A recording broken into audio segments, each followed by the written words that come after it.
Yo, good morning, niggas. Good morning. Hey, man. So, I'm not even gonna waste. Well, I'm gonna waste a little bit of time, but I heard that this chapter went absolutely bananas. Somebody mentioned messaged me like early this week, and I dodged them fucking spoilers like observation hockey. I seen somebody talking about it on Twitter. It's like one of them accounts that be doing that, and I immediately just block. I'm really not trying to. Read spoilers no more. I feel like we're really in the end game now. So let's just get right into it, bro. Oh shit! One Piece scans is down. There's no fucking way. There's no fucking way. No way. No fucking way. Error establishing a database connection. Are you fucking kidding me?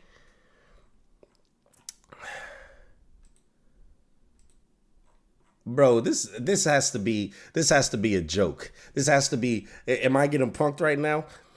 And I am a little sick, so please don't make any funny jokes about me in the comment section about my voice. But bro, what the fuck? This can't be serious right now.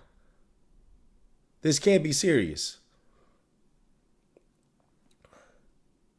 This cannot be serious right now. One Piece scans is down. Are you fucking kidding me right now?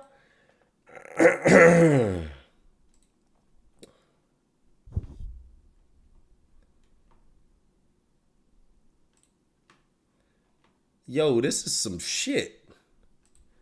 Hold on. Now see, this is just my luck, right? Because in the past, I obviously read spoilers. So I wouldn't even have to tune into the chat, like actually read the physical chapter unless I, wanted to see the shit that I read. So this is just my luck. Like, I really have not been reading spoilers, and now I can't even fucking talk about the chapter because, well,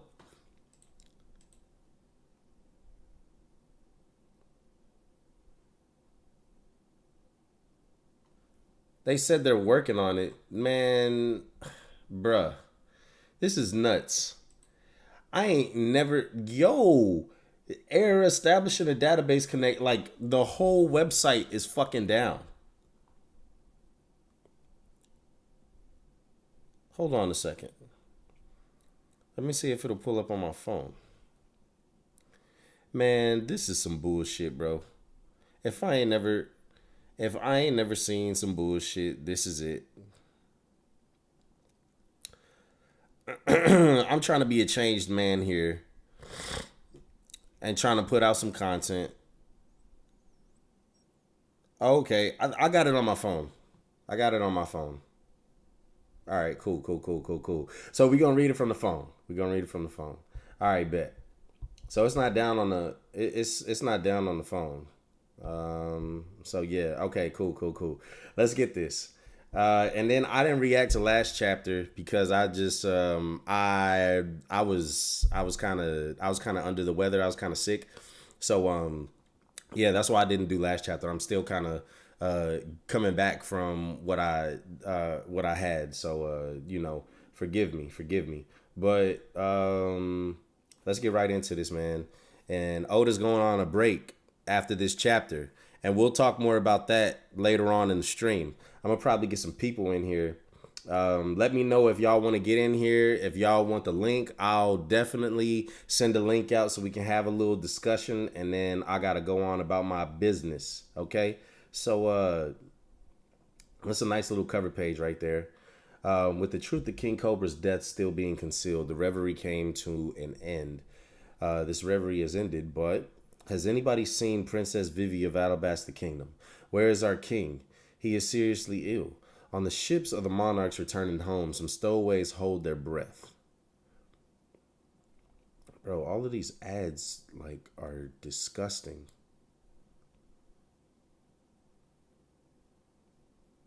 Like, this is crazy.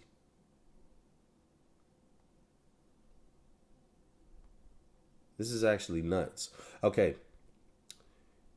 Hey, which country's ship is this? It's the Aegis Kingdom ship. We're on the Aegis Kingdom ship, Morgan's. Got it. I'll approach the ship at the headquarters under the guise of an interview. While I do that, you sneak in here and don't get caught. I owe you one.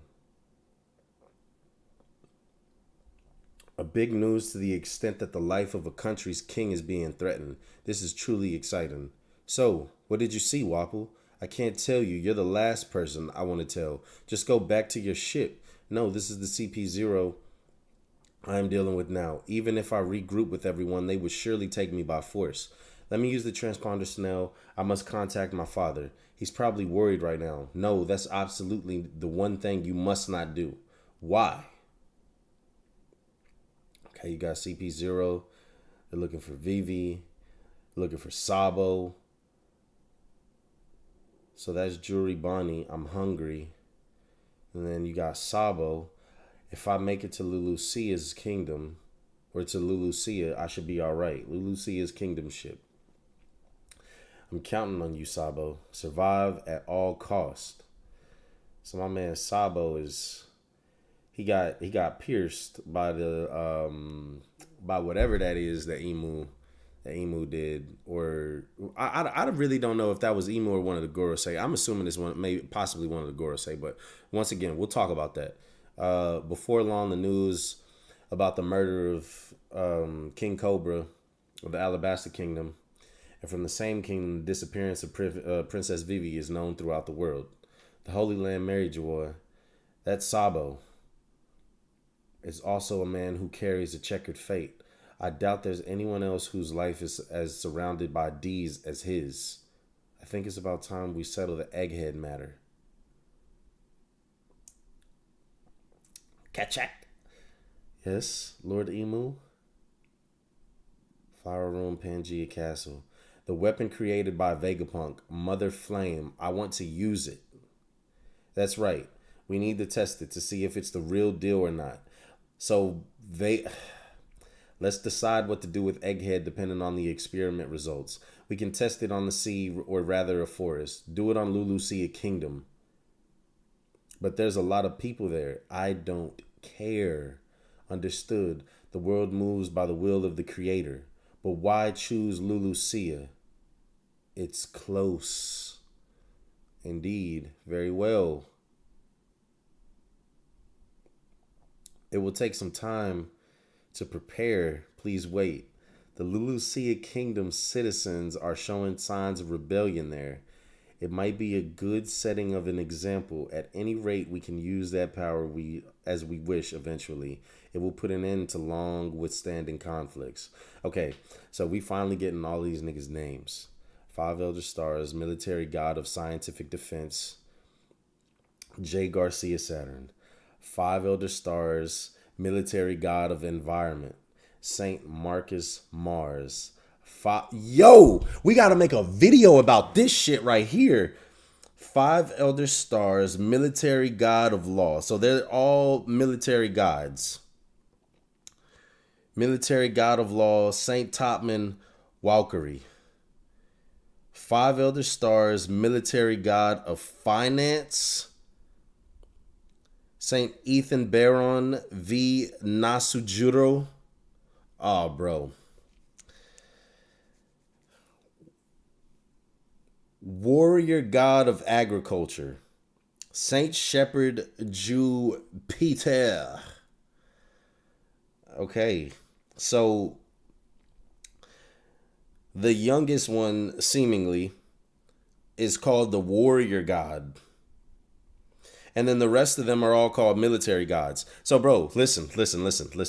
I don't know about you guys, right? But there are a lot of people throughout this fucking community that say that these niggas can't fight, that these niggas ain't strong. These niggas are called military gods. What the fuck? Military gods.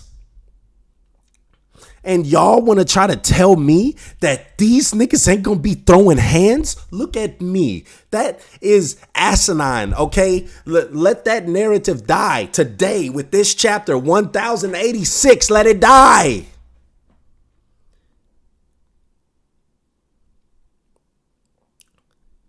These niggas, hey, listen. These niggas are gonna be crazy. One more thing. I want Vivi understood. The Marines, the Tahin Kingdom, and the Aegis Kingdom have started a rebellion. Had their hands... the Marines had their hands full dealing with revolutions.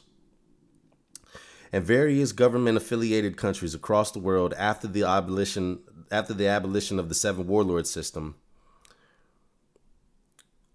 A fresh news start for the Marines. Deploy all the Seraphim. Crocodile has appeared at Empty Bluffs Island.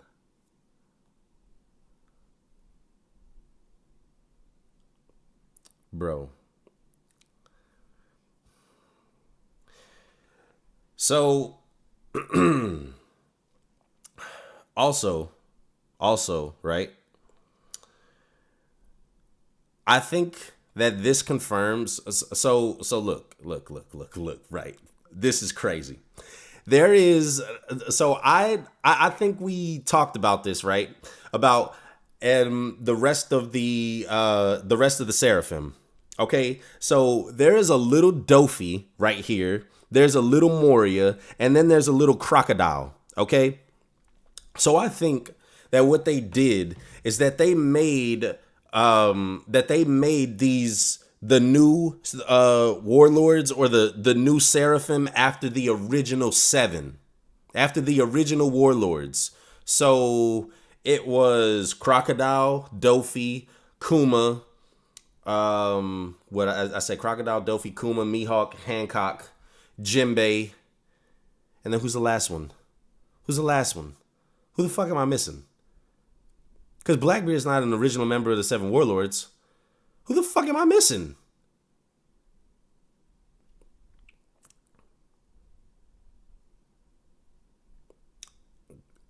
Crocodile, Dofi, Kuma, Hancock, Jinbei, Mihawk, Dofi. Okay. That's 7 right there. That's 7. I don't think that they made a I don't think that they made one after Blackbeard. And then also, I want to say that there's probably going to be because listen, so the Seraphim, I know that they're replacing the Warlords, right? The SSG. And the thing with that is that I believe that there'll probably be some dead people in there too, on some Edo Tensei shit. So I don't know who those dead people will be. Kaido was an experiment, right? So I would definitely say, oh, Moria. Appreciate you, Carter.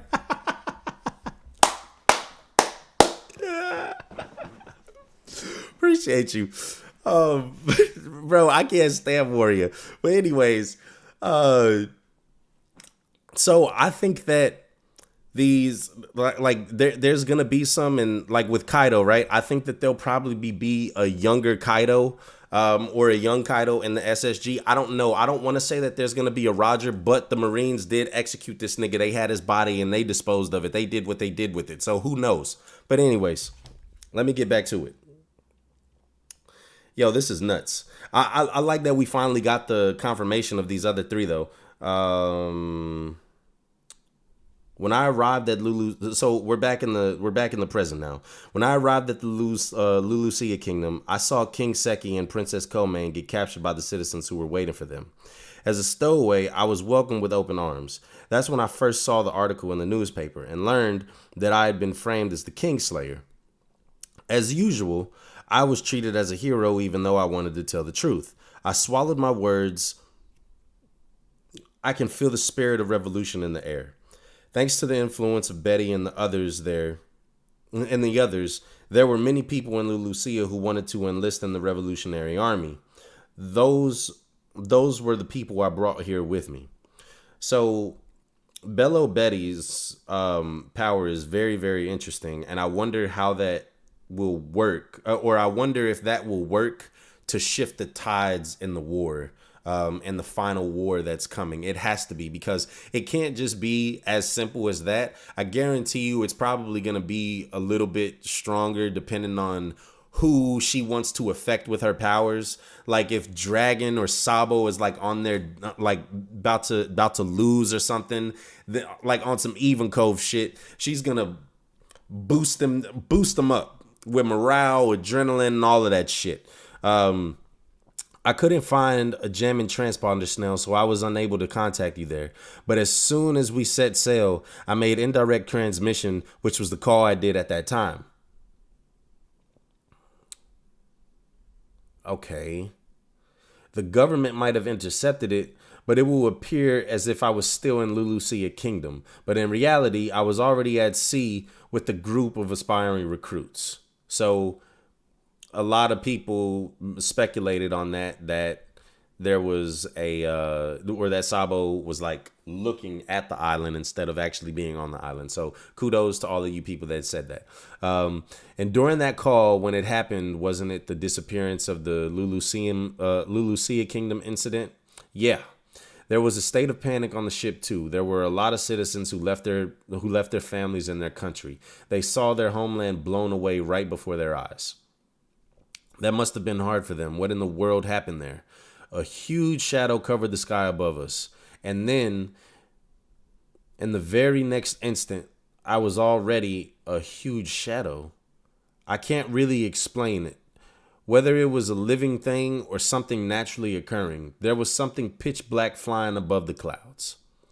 Sabo, you mentioned someone named Emu just now, right? Yeah, this story might sound out of this world. But 800 years ago, among the creators of this world, from the first 20 kings, there was a king named Saint Emu from the Nerona family. Look at this. In this world, they say there's an ability to make someone immortal, which means someone exists that has proven it, right? Meaning somewhere in this world, there exists someone that can't die. Then you mean that's the person I saw? Maybe it's just a coincidence that they have the same name. Among the celestial dragons who arrogantly claim that they are the descendants of the gods, the highest authority of this world, the 5 elder stars, have humbled themselves to none other than that person. One more thing. The thing you saw over the clouds that destroyed the country, assuming that was a weapon of the government, only Vegapunk can create something like that.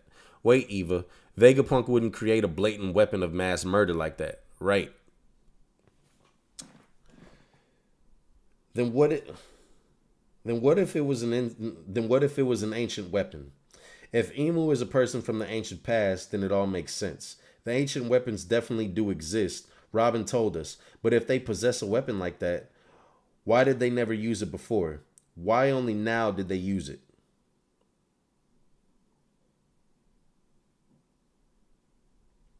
Oh my goodness.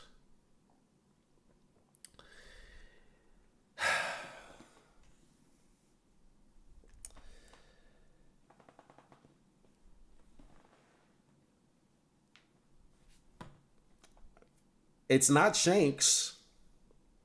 Thank God, because you niggas that were running with that shit, I really was actually upset because that y'all were being so gullible. Oh yeah, it looks like Shanks. The silhouette is Shanks. The silhouette is Shanks. Today in the Maryland, in the Holy Land of Mary Joy, a celestial dragon was executed. However, this was not reported across the world. The one who passed judgment was the former king of a land called God Valley. Currently, he is the supreme commander of the Holy Knights. The one who was executed was the man who stood up for the fishermen, Saint Don Quixote Mosgard. Saint Figureland Garling. Those who protect trash are less than trash. A person who can pass judgment to a celestial dragon. Dog. That is a hell of a chapter to go on break on. Okay, let me. Oh my goodness, that is a hell of a chapter to go on break with in a 4-week break, a month break. Okay.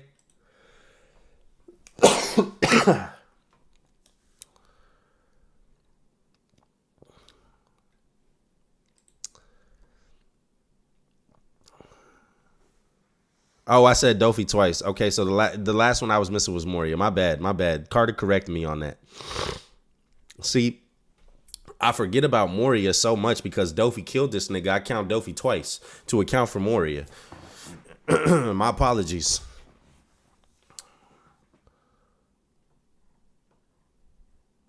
Okay. So first off, right? First off.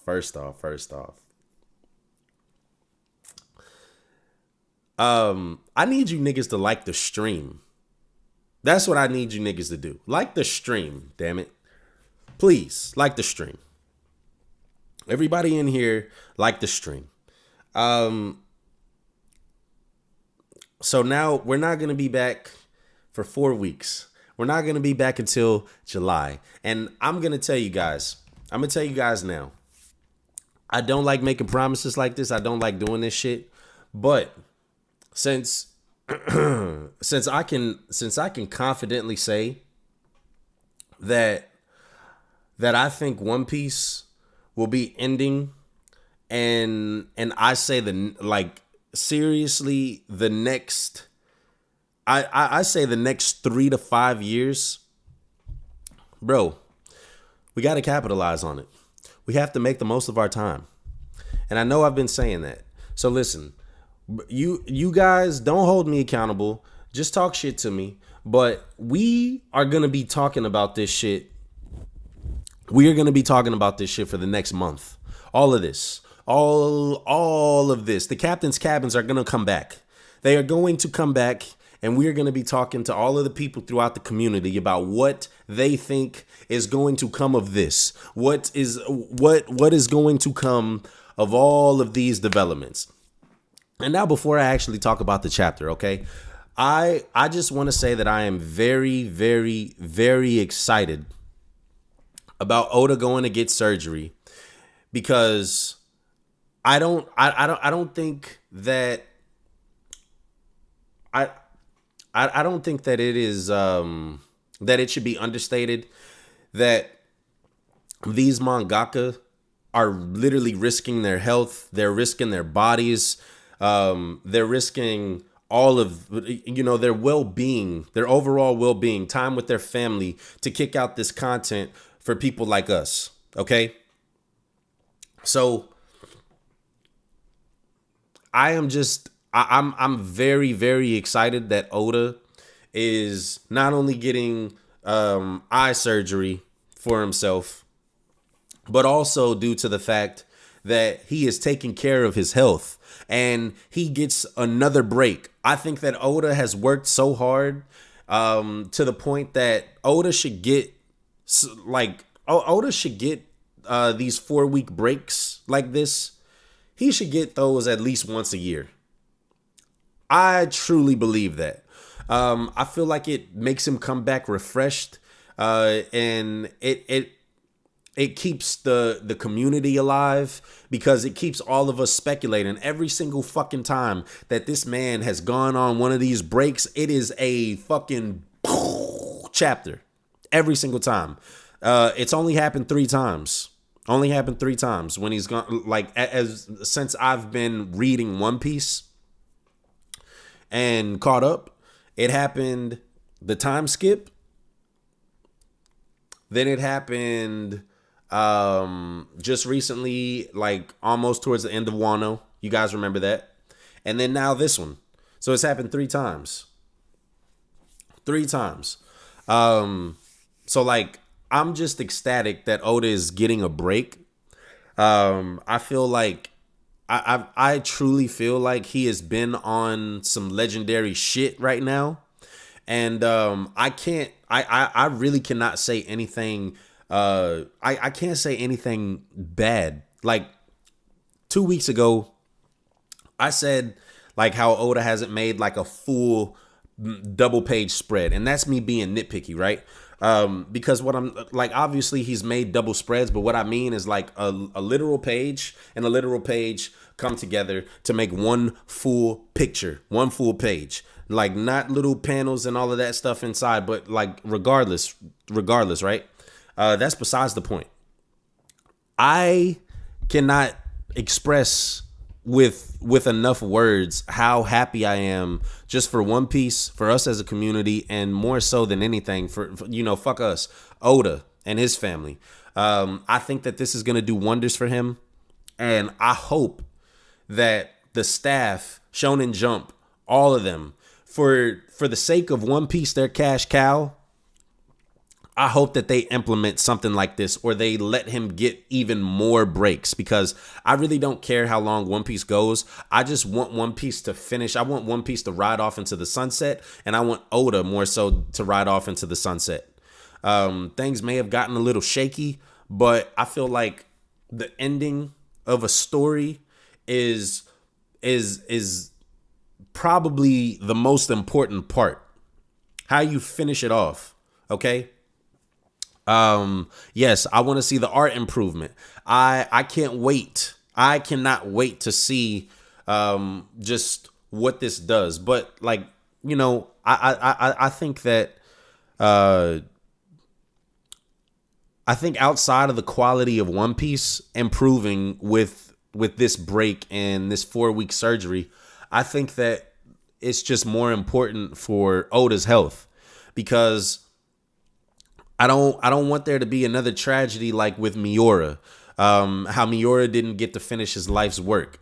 I don't want there to be another like long-standing issue like with Togashi, how Togashi is literally, sometimes he can't get out of bed because his back hurts so much. So I really just want to say God bless Oda, and I am praying that Oda is able to maintain his health, not for us, but for him, to see his dream and to see his vision pan out truthfully, because your body breaking down is not a good feeling.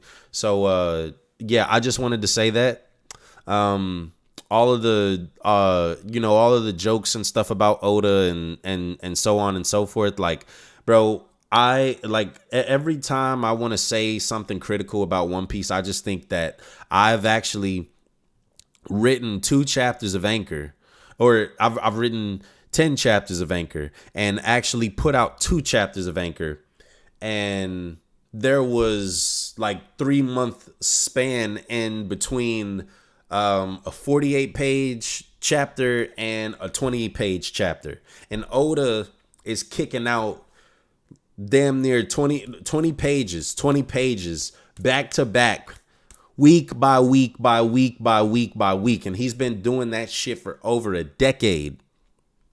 So that shit is like in a realm that I can't even fathom. I can't, because the thing is that I didn't even draw. I barely drew anything for Anchor. Okay. So all I did was write. Right? All I did was write. And that's a collaborative effort. All right? And this man is doing this shit. He's writing it and he's drawing it. And it's coming out like this. Amazing. 20 years. Okay? This man bro, take a 6-month break. Take a 6-month break. Do what you do. Please. Chon Tran, I appreciate the donation. I appreciate that, my brother. I feel like I haven't seen one of those in a minute, so thank you. Much love. Now let's get to this chapter. Okay. So there's a lot of things in here that people have speculated on.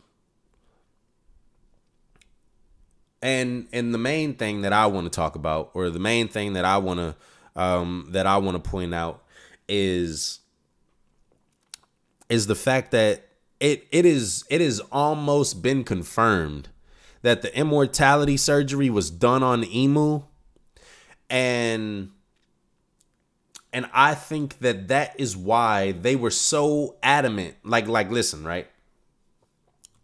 When you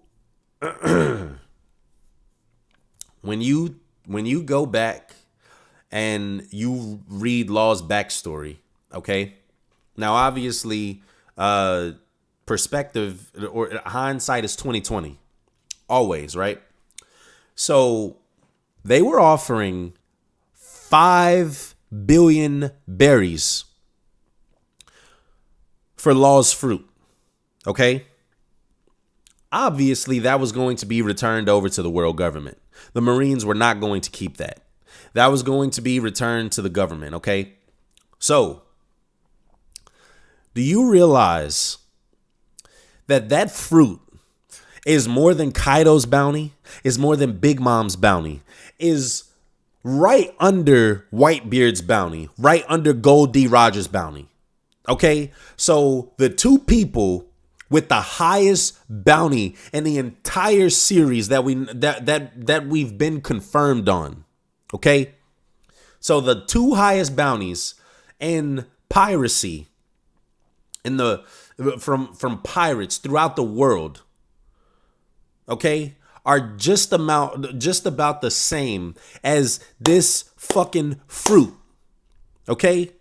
This fruit is worth more than every single one of the Yonko that we have right now and that have been in the story other than Whitebeard. Bro, that is insane. That is crazy, okay?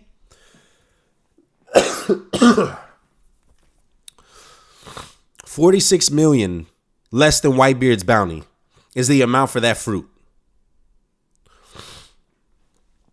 So, that fruit is seemingly why Emu is immortal. Now,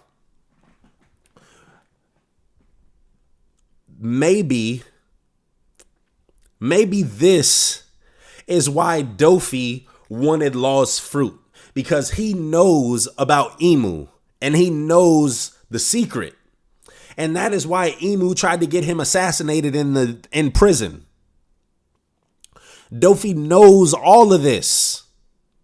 And that is and now this goes to what I've speculated for a long time. So if someone else uses the immortality the immortality ability from Law's fruit, does that take the immortality from that it was used on the previous person? So if Dofi were to use the immortality on himself, would that take away Emu's immortality? And my answer to that question is yes, I think so. What do y'all think? Because this man Dofi, not only was he was adamant about getting this damn fruit from Law, like all the way back in the story. Okay? So, like there's two things, right? And Carter is kind of like right there with me on this. He said, I don't think that's the Emu of the past. Now, here's my thing. Here's my thing on this. I may entertain that, Carter, but the fact that Emu is and this whole thing about the Void Century is trying to be hidden, and it's like this dude kills anybody that is talking about the poneglyphs, the Void Century, any of that. I think that is the Emu of the past, and he's been ruling the world with an iron thumb.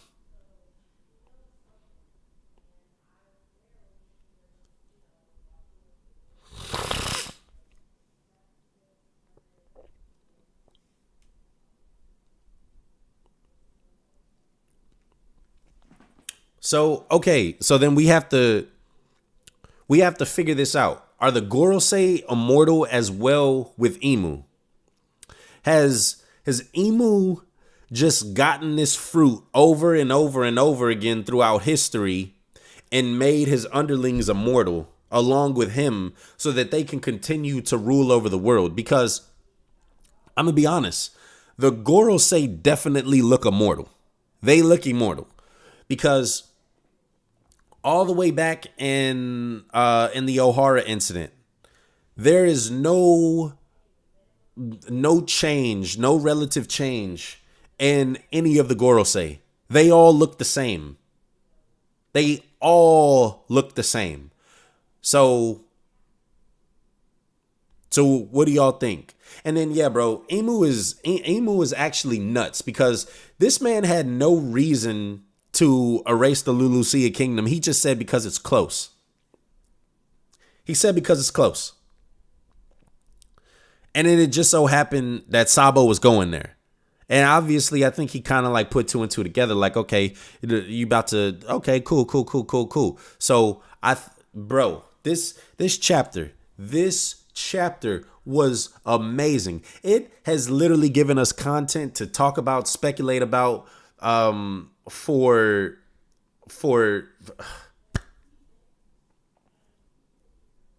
a very long time. Now, I'm kind of K Tensei. I appreciate it. K Tensei, or not K Tensei, Carter. I'm kind of with you on what you just said. I think that the Gorosei are pseudo immortal through possibly Bonnie. So yes, I think that Bonnie probably did something to the Gorosei to make them retain some of their or to stop them from aging, you know, as such. No, I don't think that every single Straw Hat is going to fight a member of the Gorosei. I do think that it's possible, though. Obviously, Luffy's going to fight Imu or something of that regard. Devious. So what I kind of speculate is that Shirahoshi, Vivi, and maybe another king or queen are the ancient weapons.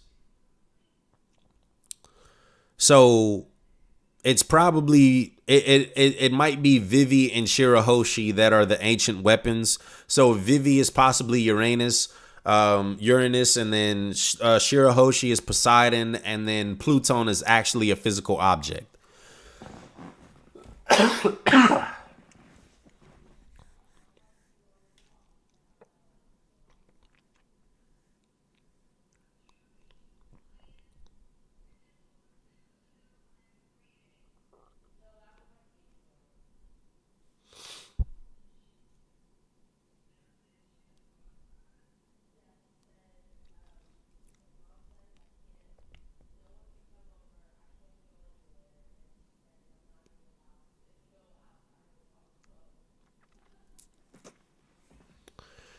Darkoplex says, so far we know 9 celestial dragon families. Rosgard, Don Quixote, Figureland, Nerona, Jay Garcia, Marcus, Topman, Ethan Baron, Shepard, and then the Nefertari. So there's 10 right there. And the 10 that we heard of might be the 10 strongest. But like these bro, the Figureland dude, that dude looks like a monster. Okay? Now, I know we're not supposed to go all in on designs and what have you.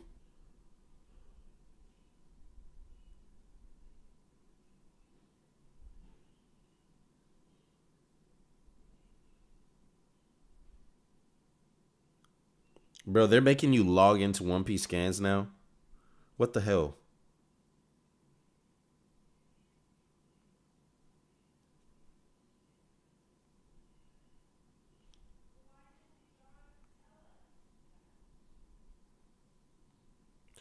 Yo, TCB, do something for me. TCB, can you do something for me?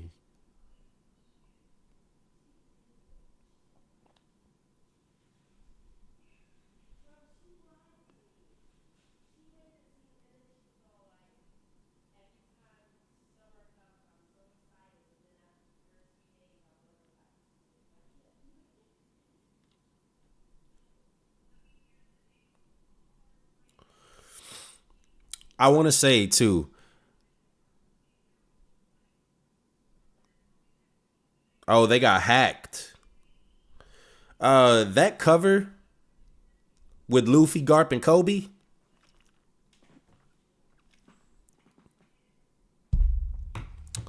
Okay, so I'm gonna send some links out, or I'm gonna send a link out real quick. I wanna talk to some niggas, man.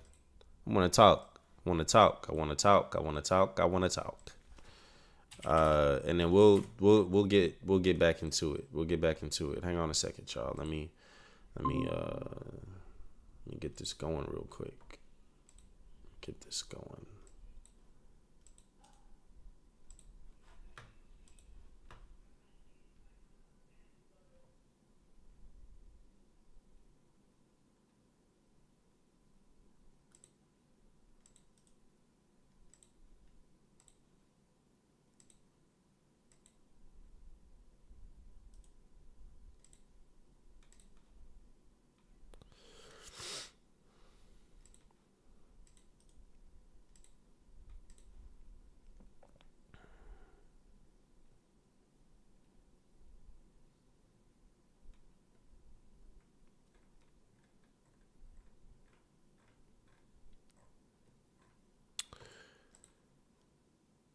I can't believe I'm the only one streaming right now. That shit's kind of crazy, because this chapter is nuts. I would expect that. Hey man, matter of fact, I ain't even gonna speak that shit. Let me just get all of this, because as soon as I say that, somebody gonna start streaming. Man, I don't even know who else I can get in here. I don't talk to none of the homies about One Piece no more.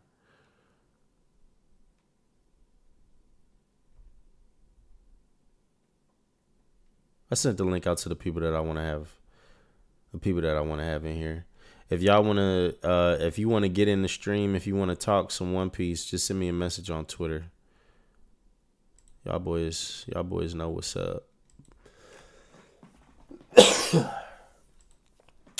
Bro, what happened to the animates? What happened to these niggas?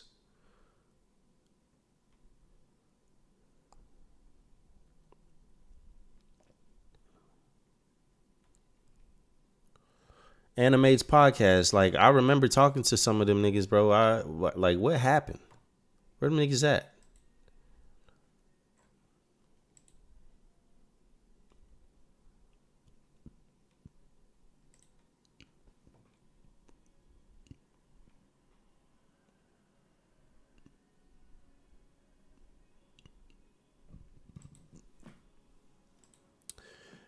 I'm gonna say this too, right? Homie that got the homie at the end, Figureland. What was his name? Garling. That nigga better have a supreme grade blade. Like, I don't want to.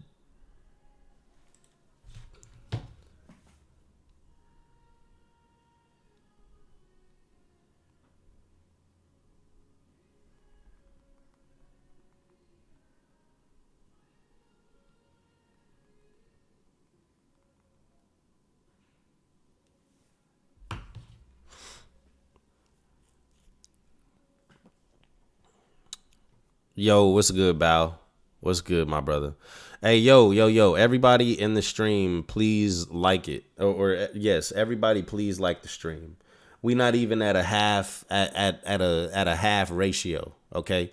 Like, at least give me some likes. Somebody, come on.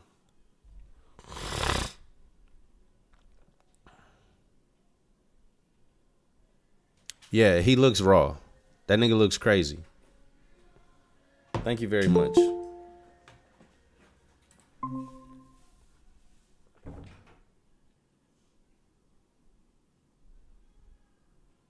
Yeah, what, Matt? So, Matt, Wallace, my brother. how you been, man? How you been? How you been? What's good, G? I've been good, bro. I've been good. And G Wami, what's good, man? What's good? Hey, man, this chapter was kind of crazy. I'm not gonna lie. Yeah, bro, this chapter was great.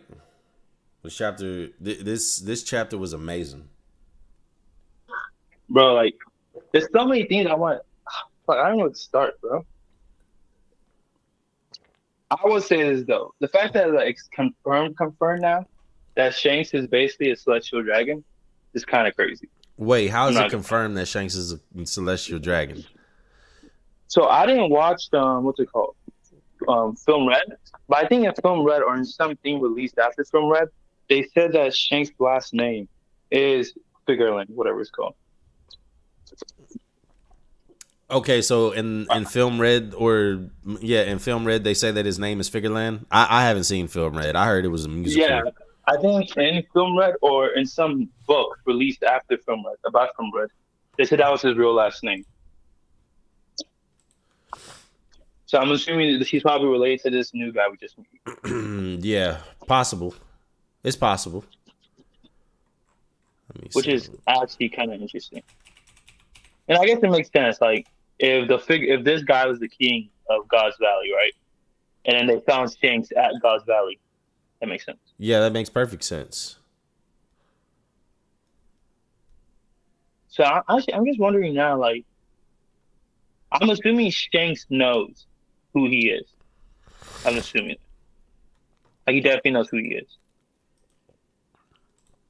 Well, Shanks probably knows a lot about the Holy Land and the Gorosei and so on and so forth. Yeah. Because I mean, he just walked up. Like, how was Shanks able to just walk in Mary Joy the way that he did? Like, yeah, like chill as fuck. Like he walked in, walked out, no problem. Yeah, that's a little crazy. I'm not gonna hold you. It's a little. That is a little crazy. So now I'm not gonna lie. When Oda comes back from this 1 month break, I don't want to see Straw Hats. I'm not gonna, bro. I want us to stay what we're doing right now, exploring the outside world and going crazy. Bro, listen, I'm not opposed to seeing the Straw Hats, right? But I think like going forward that and like, you know, people have said this about One Piece for years, that we need to see like what's going on the outside world every so often. So like I would love if Carter, I just sent it to you on Twitter, bro. Did I leave it at the pool? But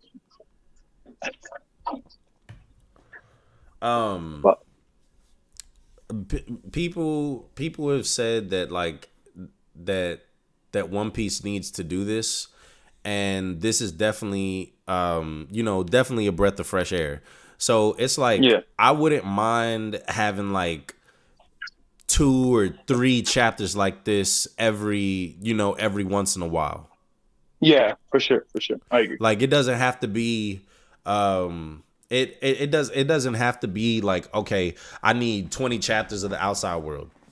Like and then and then here's another thing, right? And I've been preaching this shit for years.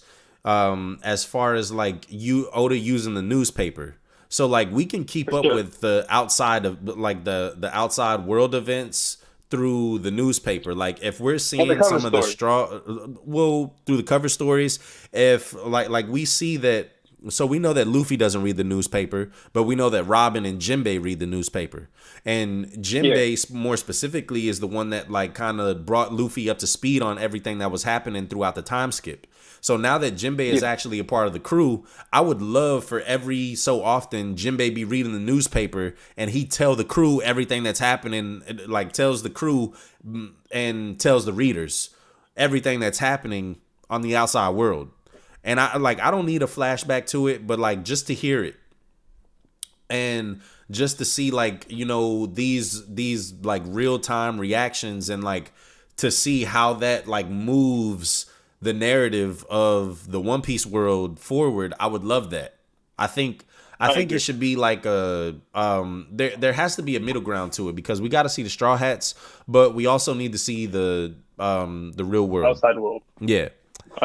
Jamaican Don Dada, appreciate the donation, brother. Said motherfuckers doubted the Gorosei whole time they warrior gods. And yeah, bro, I've been saying I'm like, bro, the Gorosei have always just looked like the end game to me. They had scars. Like that was the one thing. Yes, they got scars. Like, they're huge. They tower over people. They're no nonsense. They're tyrannical. Like they don't look like pushovers to me. They actually have like really dope kind of edgy designs, and that's not something that Oda typically does. Yeah. Even for political figures, right? Like take someone like Orochi, for example. Like everybody thought he was gonna be crazy, and and he turned out to be like super goofy. Like, bro, they are warrior gods. That narrative died today, June 7th, 2023. The Gorosei are formidable opponents. Formidable. Bao, let me send you the invite. And they're looking strong as shit. Bro, not strong than the Admirals, but they're looking strong. Bro, they've always looked strong. I don't know, bro. They might be stronger than the Admirals. No. They might be. Wallace, they might be, bro. Let's back it up a little bit. They might be. Let's back it up. Nah. We don't gotta back it up. They are warrior gods. Warrior gods. We talking about warrior gods. The Gorosei. Yes, we are talking about the Gorosei. Okay, first off, what's happening, my nigga Matt? What's happening, bro? Wallace. It's my first time chopping it up with you. What's up, bro? How you been, man? How you been? What's up? I'm good. I'm chilling, man. This chapter was fire. Secondly, brother, Gorosei, all them niggas boxing, bro. They all boxing. All of them. They all boxing. Every single one. There's no reason these people got titles, bro, and they're not boxing. What are we doing? Bro, Conquer is Haki. No, I agree. Conquer is Haki, bro. I agree, for sure. 100%. Okay, wait. Wallace, hold up. So back up. So you agree that some of the Gorosei got let me get Wing in the call. I think all the Gorosei will talk to, bro. Okay, so Wallace, you said you think all of the Gorosei are gonna have Conqueror's Haki? For sure, 100%. Okay, so do you think all of the Admirals got Conqueror's Haki? I think all of them will. We got them. All of them. We got them. Besides potentially Green Bull. All of them besides potentially Green Bull. Okay, fair. I thought you weren't gonna be consistent. I was about to say, we got him. I'm consistent. You get what you mean? I was about to say. Not you trying to get caught up. God damn, that's what we doing. Oh, absolutely. And guess what? Even if the Admirals don't have Conqueror's Haki, they're still stronger. Wait. Hold on. Don't do that. Don't do that. That's I can't go with that. I can't go with that. Nah, don't do that. Man, what you mean? What's wrong with that? That's crazy, Wallace. That's crazy. How's it crazy? Because the universe has shown that Conqueror's Haki is top one. Absolutely. Wait, so y'all got y'all? Is Yamato over Fujitora? The universe has shown. No, but I think that Fujitora has Conqueror's Haki. Is Yamato over Green Bull? Potentially. On, potentially. Oh, brother, this nigga. I said potentially. Yeah, I mean, I think it'd be. I think it'd probably be a hot diff fight for sure. Oh, get out of here, bro. No, it's not. You don't think so? Not. No. You think Green Bull mid diff her? Out of there, bro. I think he packs her up. So what? Low diff? If I speak, I'm in trouble. I'm gonna say. Low to mid. Maybe. Low to mid? Low to mid. So, I can debate with you. So on wait. mid, Hold low, on. Low, that's kind of crazy. So Wallace, are you one of them folks that believe Sanji's stronger than Yamato? We not No, doing this. hell no. No, So no. Sanji's not stronger than Yamato, right? No. Okay. So what you think Zoro's stronger than Yamato? I think you can argue. I think I'm the same tier, but you can argue. I'm not mad at that. Okay, so what you think Zoro would go with an Admiral? Because Zoro ain't going mid. Nah, bro, you're nuts. You're nuts. Which Admiral? Which Admiral? Bro, listen, right? All of them, low to mid. No fucking way. No chance. Nah, No it's chance, tears bro. to the Admirals, bro. It's tears to the Low Admirals. to mid. Yo, Wallace, that's crazy. Well, how's it crazy? Because listen. So before Wano, right? Like I would probably agree with that. Like low to mid, right? But after Wano, no fucking. After Wano, low to mid. Yeah. Huh? Low to mid. No. Low to mid, bro. Low to Bro, mid. that's crazy. Hold on, Wallace. What was you saying before? Bro, you gotta respect the Admirals, bro. You gotta respect the Admirals. No, what was you? So what were you saying before Wano? Before Wano, he was getting loaded. God. Before Okay. Wano. What you mean? Okay. Bro, wait. If Zoro pre-Wano was weaker than King, and King and Queen got packed up by Green Boat, what am I supposed to say? But that was King and Queen after they had been Also, defeated. Also, I've seen Admirals, body commanders, the Marine Force. Yeah. Well, I'm trying. Where do you view King? Where do you view King amongst first commanders? On the low end. On the low end. Yeah, on the low end. Because he's not stronger than Shiryu. He's not stronger than Matt Beckman. I don't think he's stronger than Sabo. If you want to say he's stronger than Marco and Kat, fair. And he's not stronger than Zoro. So on the low end. I agree. That's a fair assessment. I'm not mad at that. Yeah. I mean, he's like I'm crazy. I mean, nah. Like if you were to compare King to all of the first commanders, so like you said, Sabo, Beckman, Shiryu, Katakuri, Zoro. I think that I think the bottom two out of all, or I think the bottom three out of all of them would be like Katakuri, King, and Marco. Those would be like the bottom three. Yeah, and then the top. I can't agree with that. You don't think so? So I think Katakuri's showcase, literally because he fought Luffy, is heavily undermined. And look, I'm cool with my nigga Dream. I don't ever tell Dream this, but bro, I feel like Katakuri is literally like top 3 first commanders. So you think that Katakuri is top 3 amongst so now Carter, I don't want to turn this into a power scaling thing, but let's just go through this real quick. So we got Sabo. You think I'm putting Katakuri? Sabo and Ben Beckman over him. That's it. You're putting Sabo and Beckman above Katakuri for sure, and I agree with that. Like no question.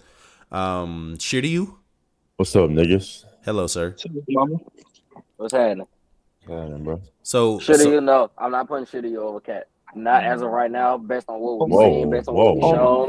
And that is strict. Hold on. Listen to what I said. Based on what we've seen, based on what we've been shown, based on what we know. Okay.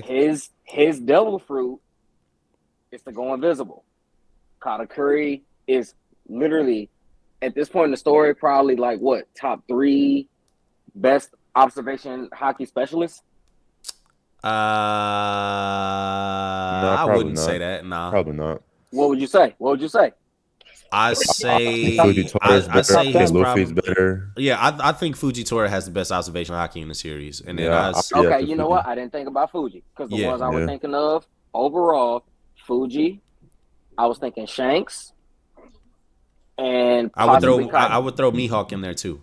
Luffy Mihawk probably with better the too eyes. at this point. I'm not gonna say Luffy yet. No. No, Luffy. I would confidently say that Luffy's better right now. Yeah, I put so I got Shanks over. So I got Shanks, Fuji, Mihawk, Kaido, Luffy, clearly above Katakuri in terms of observation. Same. Like without I give you everybody but Luffy. I give you everybody but Luffy. Oh, brother, Yes. Carter. I'm gonna give you. I gave you 4 out of 5, dog. What we doing? I gave you 4 out of 5. Carter, no, 4 you gotta out of give me 5. Luffy. That's a Yonko. Come on, Bro, It's a whole Yonko, bro. that's a whole Yonko right there. Then why didn't you give me Big Mom? Oh no, absolutely not. Yikes! Big yikes! Yeah, yikes! Right She's a there, fake man. Yonko. Fraud Yonko. She's a fake Yonko. She's a fraud. Bubble Yonko. Okay. Hey, listen, man. I don't know if it's because of like because Oda didn't showcase her in the right way, but like, come on, man. So why not Blackbeard? I don't know if Blackbeard is gonna have advanced Haki techniques. I think Blackbeard is gonna rely. I don't know about Shiryu being stronger than fucking Katakuri. Well, see the way that the way that I do this, right? In terms of Shiryu, how I scale Shiryu is like I put him relative to like Magellan, right? So okay, he was supposedly like on Magellan's level, or like right there with Magellan. So okay, you had the time skip tax, right? And the Haki tax, like that scales Shiryu up a little bit. And then he's the right hand for Blackbeard, and the fact that he's probably gonna be like one of Zoro's last opponents. I mean, that's why I put him up there. It's like gonna be, huh? Gonna be, yeah, he's gonna be. No, absolutely. So you think that Shiryu is still gonna get stronger than what he is right now? Yes. Yes, I do. I think. Well, let me say this. Bao. Whenever we see Shiryu fight, I think we're gonna be blown away by how he's fighting and what he does. You talking about all the techniques he's gonna be doing? Yeah, like just his fighting style. Like what? Like because look, he has the invisibility fruit.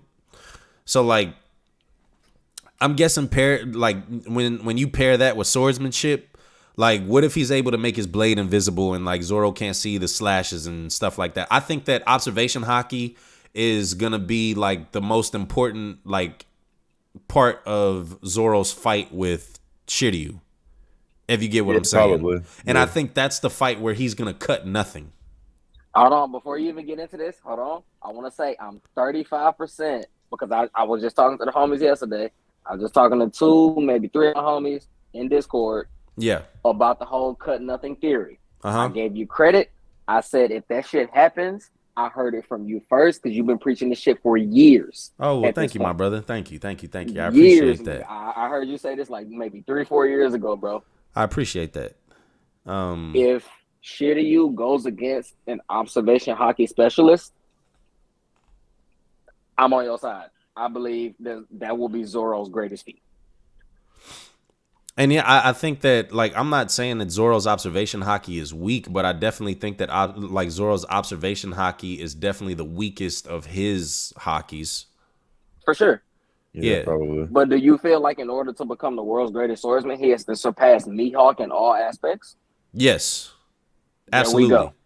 Absolutely. So like bro, Mihawk having the only eye epithet in the entire series, I feel like. And Emu.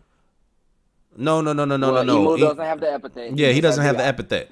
So there like the fact that he's the only character in the series with the eye epithet, I think that this man's observation Haki is going to be like out of this world. I think it's going to be insane.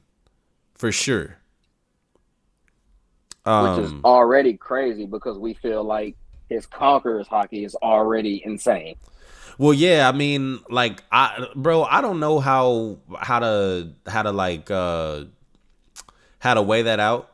It's like with Mihawk, I want to think that all of his. So the best way that I can explain it, right, is that all like if you go from 0 to 100 and 100 being the highest, obviously, I'd say that Mihawk's observation is 100, his armament 100, and I would say his conquerors is maybe like 95 versus Shanks. I would say Shanks is like 90, and then his conquerors is like 110. His conquerors is just like out of the, but then like that's the thing though. It's like, how can I say that about Shanks and not give that same like edge to Mihawk, because this nigga Mihawk is literally the king of swordsmen.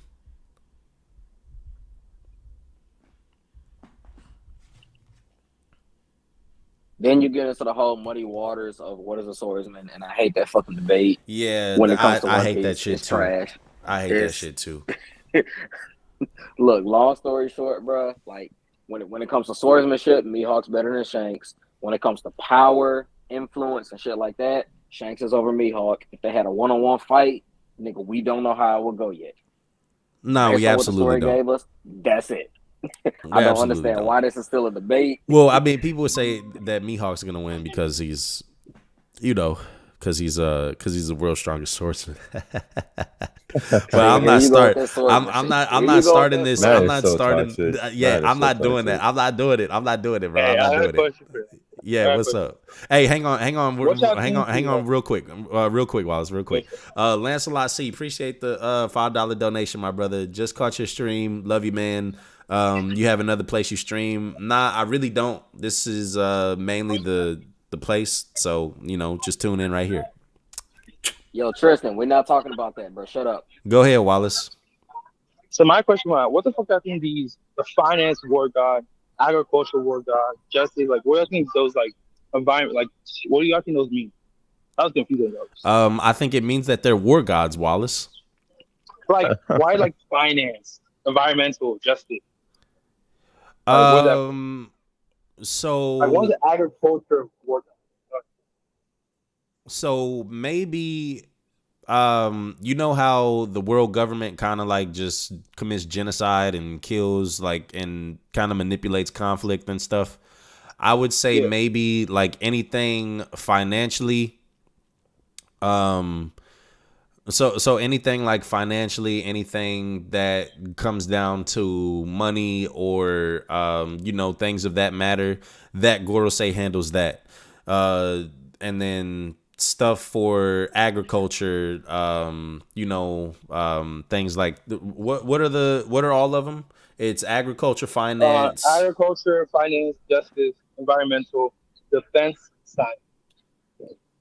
So yeah, me, like the reason. Well, hang on, Carter, just real quick. Yeah, like the reason why they sent out Jay Garcia to Egghead is because he's the scientific war god or whatever. So like. That's his line of expertise. Because this is exactly what my point was going towards.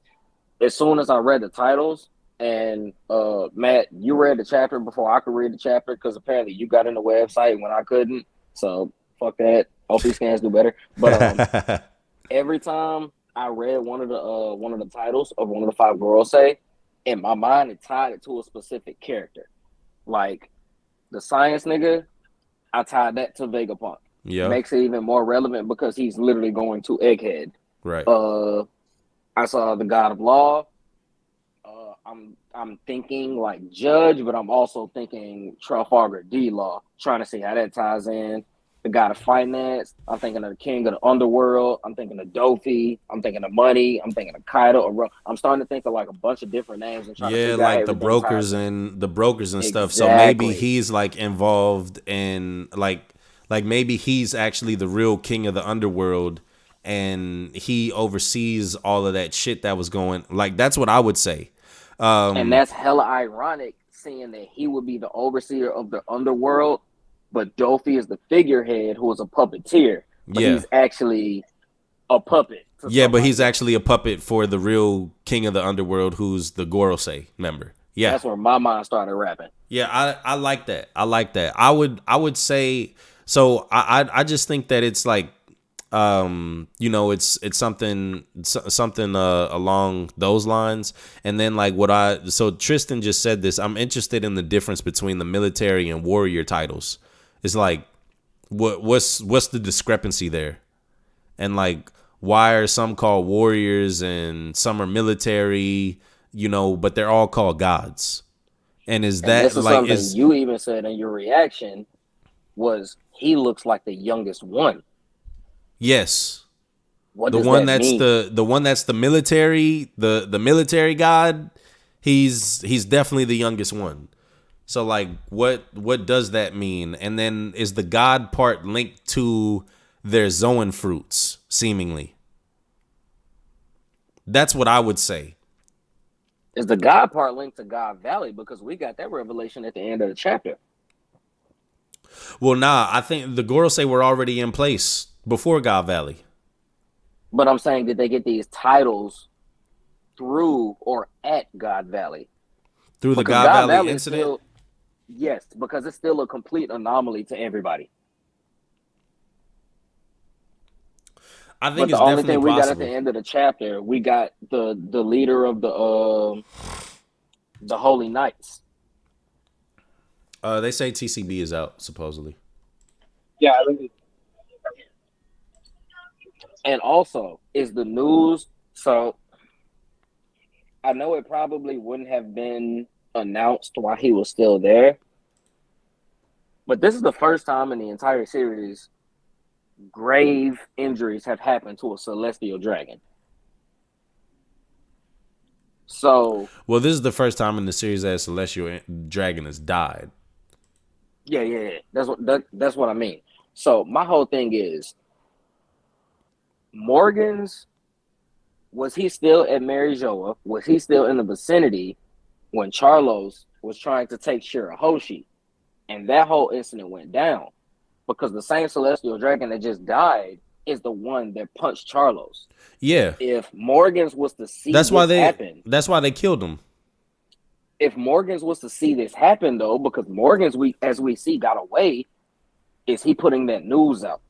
Does the world start to question, where is the celestial dragon? What happened to this celestial dragon that we saw? They said that they said that it got covered up. I hate that. Yeah, they said. I hate that. I think somebody has to know. Let me go to TCB.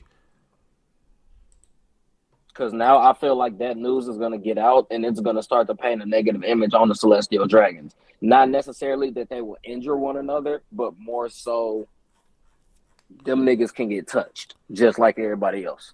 Hang on real quick. Let me read it to you because they, if I remember correctly, they said that it was okay. So look.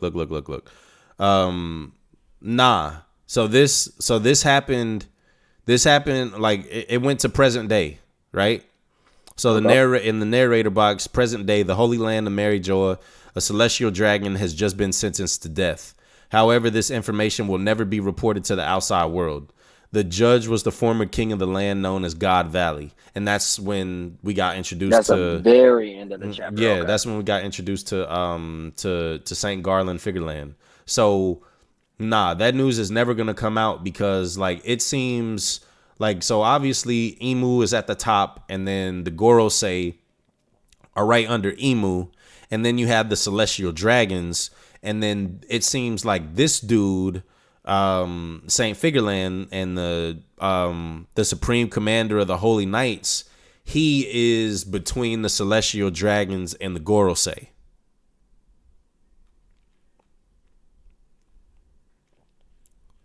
Because so yeah, in the little end message, it says a man who can even judge the celestial dragons. So he's like, I would say he's kind of up there with not quite with the Gorosei, but he's literally right below the Gorosei. Yeah, right below the Gorosei and above the celestial dragons. Bro, this dude's head looks like a moon. A crescent moon. Yes. That's Bro, what if this nigga sends out a Getsuga 10 show? Chill All out. right, what Man. are we doing? Chill What are out, we man. doing? Hey, bro, Relax. hey, come on, man. Nah. Bro, Yeah, look bro, at that and then nigga. Fucking in 20 chapters, this nigga gonna have a Bankai. Okay, we get it, bro. We Hey, not doing bro, it. this nigga got a sword. This nigga look crazy. I'm sick of this nigga. Dog, This nigga look I'm crazy. just saying, bro. Like, this nigga has a crescent moon head. That's not what we doing right He now. definitely gonna have something about the fang slicing the moon, bro. Come on, he going. I'm telling you, that nigga gonna send out. He probably gonna have an attack like moon some shit. Yeah, it's gonna be Getsuga Probably. 10 show, my nigga. I'm telling you. Yeah, you gotta knock it off, man. Why? Nah, bro, he gonna have Because this nigga not finna use. I'm trying to Getsuga 10 channel show. my inner Fiji. Yeah, all right, bro. Yeah, relax, bro. He a member of Demon Slayer, bro. He gonna have moon breathing, bro. I'm just trying to be like Fiji, bro. That's all. Like You look, bro. You don't have enough time in the day to be like Fiji. you damn right. I sure don't. That nigga be You bugging. don't, bro. Shout out to my nigga Fiji, man. Shout out Fiji. But yo, how did Nah. We not doing that. Don't shout that nigga out over here. All right, that's cool. Whatever you want, bro. Don't shout that nigga out over here.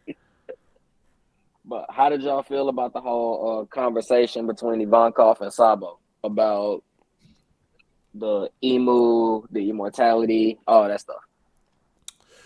Well, I liked the fact that it was pretty much all but confirmed that Emu is the one that has the immortality surgery.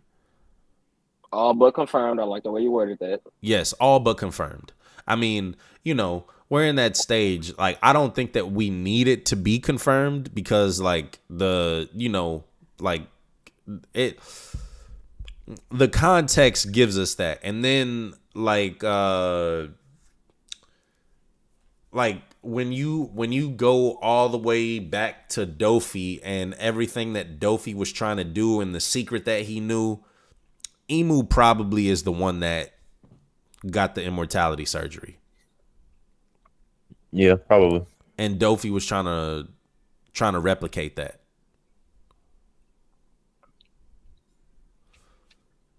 I also like how Dragon and Ivankov were already aware of the name Emu. It wasn't a shock to them. I like that.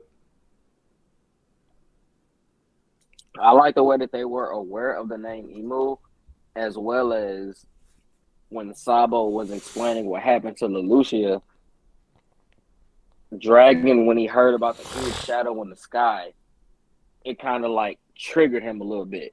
Like Yeah. he somewhat knew about it. Yeah, I like that part too. Okay, wait a second.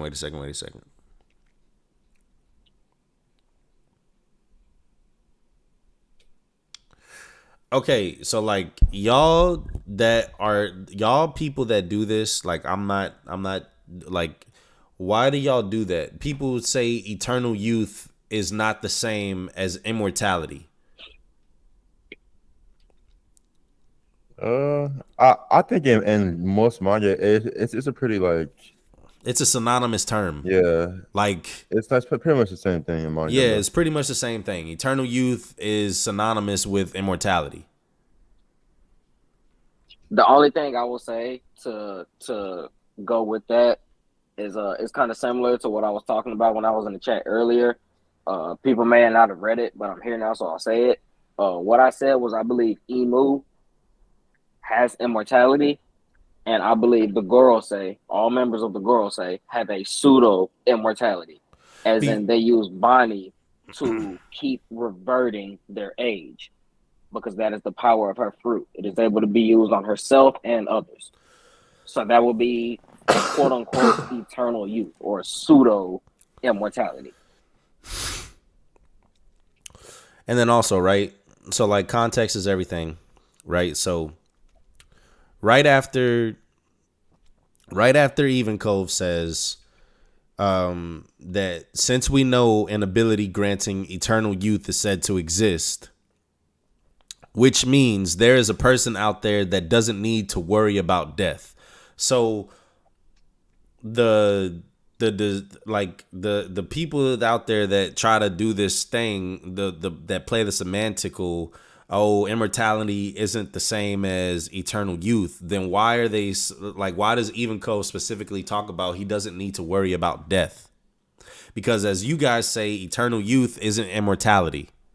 So I'm guessing eternal youth just mean in y'all's eyes, eternal youth just means you maintain your youth for the rest of your life, but you can still die. So if that's the case, then why does he say something about not worrying about death? Yeah, you can be eternally young, bro, but if I shoot you in the head, bro, you're still going. Right. Exactly. You don't have to age to die. There are other ways. I think one of the things that caught my interest the most. So the whole thing about Law's fruit, this immortal surgery, this eternal surgery, whatever the fuck they want to call it. Hang on, I'm reading this chat, Carter.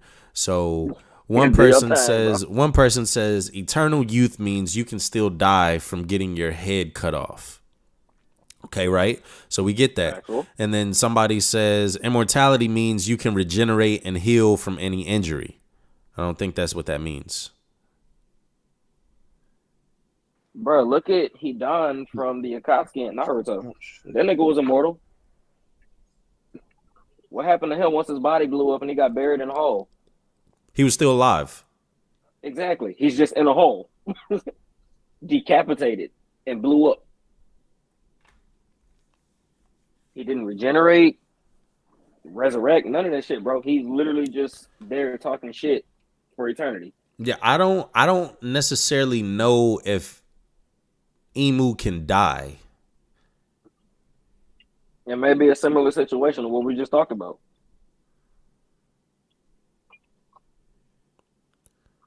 Like, because, yeah, exactly, Henry. Immortality means you can't die, period. Like that. But everything can still happen to you.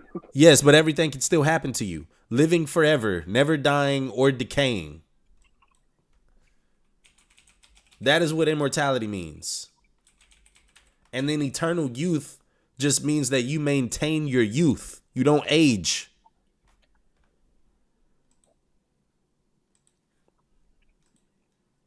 I don't know. I've never understood that like whole discrepancy within the community. It's like people trying to be smarter than what they are. Like, bro, we don't have to, like, this isn't rocket science. We don't got to do all of this, right? Like, it could just be like, hey, the immortality jutsu, the nigga can't die. Nah, bro, you gotta enjoy that part of it. Nah, bro, I hate that part of it. You gotta enjoy it. I literally hate that part of it because it's like, bro, why? Like, I understand that everybody like has their own theories and stuff, but it's like people be like trying to like make shit more complex in One Piece than what it is, or than what it has to be. But anyways, I ain't finna. That's what made me appreciate y'all niggas. Well, no. Don't do that. Don't do that. Don't do that. Don't do that. Don't do that. Don't do that. Don't do that. Bro, Don't do that. I filtered through plenty, bro. Freddie Jones said, I think Hidan actually died from malnutrition. Could be wrong, though. No, Hidan could not die. He can't die. He can't die. Literally what immortality is. Like, bro, immortality, you cannot die. If in Boruto, Shikamaru lets them know, hey, yeah, I buried this nigga right here one time. And then they uncover all of the rocks. That nigga Hidan is still going to be under there talking shit. In pieces. The minute the rock moves, bro, he better be talking shit. Facts. Or it wouldn't be Hidan. Yeah, it's definitely not Hidan. Yo, Wing, I sent you a link. Get your ass in here. That nigga Wing said, hey. Nigga, don't say hey to me. The fuck? What's wrong with you, bro? No, so I think the most interesting thing for me personally. My bad, Carter. Go ahead. I think the one thing that everybody talks about is Law using this immortality surgery on somebody who is still alive. Is there a possibility he could use the same surgery on somebody that's already passed? No. You gotta be alive. You got to be alive. Hold on. Because if the body is recovered, if the remains are recovered, yeah, maybe the stipulation could be within a certain time frame of the body actually died. Like maybe if he was there at Marineford when the shit went down and he had a connection, he could have used the same immortality surgery on Ace and it wouldn't have made him immortal, but it would have brought him back. Because now my mind is starting to move towards, because I don't feel like this is the original Emu that everybody was talking about. I believe that they feel if they can get that fruit, which is why there was such a high bounty on it, there will be some way to bring Emu back. And the only reason I say that is because I feel like somewhat within Blackbeard, they figured out a way to revive a part of rocks into him. Hey, so what's it called, Carter? Apparently, Hidan actually did die. He died from malnutrition. Apparently, how? No, we're not doing that. No, seriously. He died. Seriously, he died from malnutrition because he wasn't eating. Yeah, he died. But he died not immortal. We're not doing this. His thing is weird. No, bro, literally, he died from malnutrition. Yeah, but that doesn't even make sense. Man, I think if someone put a gun to Emu's head, I think Emu dies. Said what? I think he's just like, if someone cut off Emu's head, he's dead. You think so? Yes, for sure. Because for example, y'all think Emu's gonna be alive in the series? Huh? Do you think Emu's gonna be alive in the series? I don't think so. Nah, I think he's gonna die. Exactly. So if he's immortal in the way you say he's immortal, how is he gonna die? They would have to find they would have to find a way to reverse the surgery. The surgery. Because to me, what makes the most sense is that Emu just can't die from natural causes. Like, he's not gonna die from old age, but probably not die from like sickness. Like everything else, he can die. But he's just strong enough, and the Gorosei, and the world government is strong enough. More than ever been able to get to him. That's how I feel. Like, I don't think he's gonna. Let's say Zoro cuts off Emu's head. I don't think Emu's just gonna keep on talking and chilling. You know? I mean, I don't know, bro.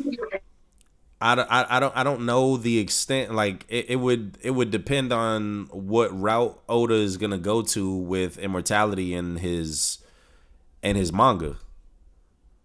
That's true. Like I think that's what matters, because there's a lot of questions on the certain, like, so for instance, right, like, can you only use like if Law uses the surgery, right, on Luffy, does that take away Emu's immortality, or does it just add? Does it just make Luffy immortal at that point? No. Because for example, if Boa turns someone to stone, and if he dies, they're still turned to stone. So if Law gave Luffy the surgery, Emu would be perfectly fine. Luffy would just now have to come out for the end of the end. I don't know, man. Like, don't believe dead by Akatsuki. Hidan is in fact alive, but is dying slowly from lack of nutrition. Bro, this is so alright, bro.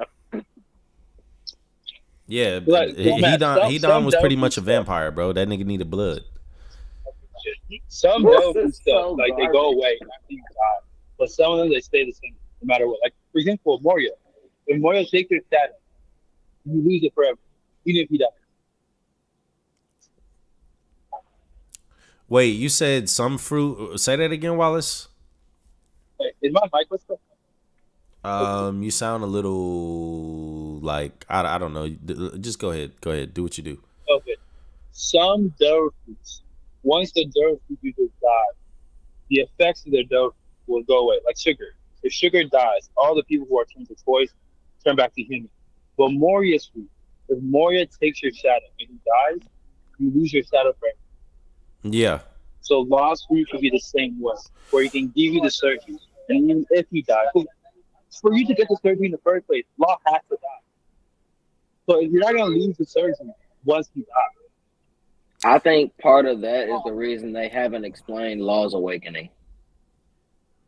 Well, we'll see. This is what I'm saying though. I just wonder about because the immortality surgery has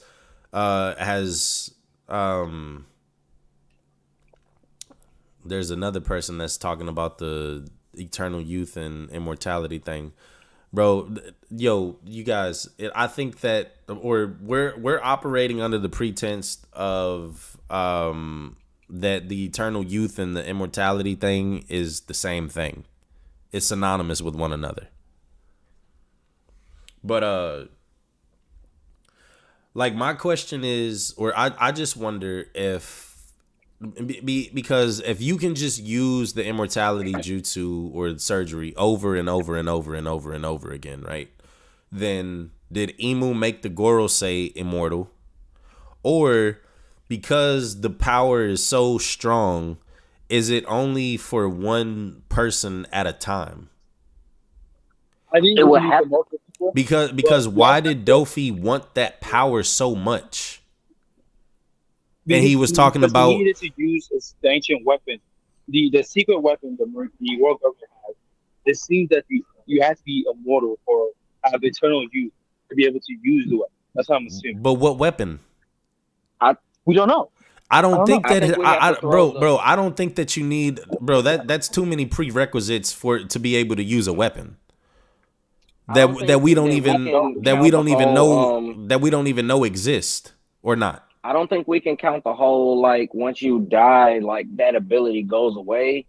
I don't think we can count that with this operation, because it was stated when they first talked about the operation that it's at the cost of the user's life, correct?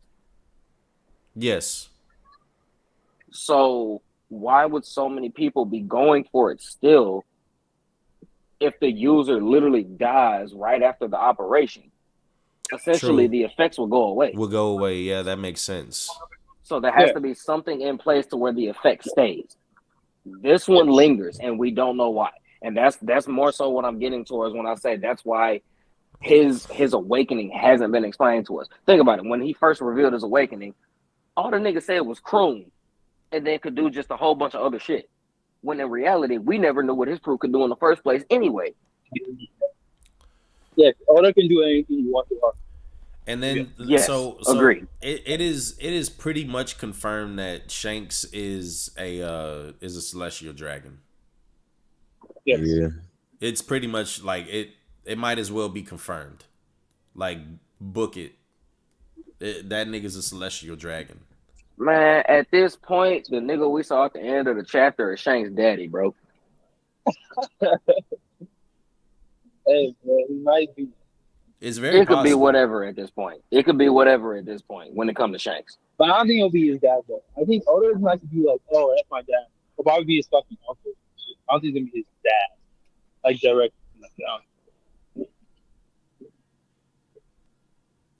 Like, look at Ushimaru. We all thought Ushimaru was going to be Zoro's dad.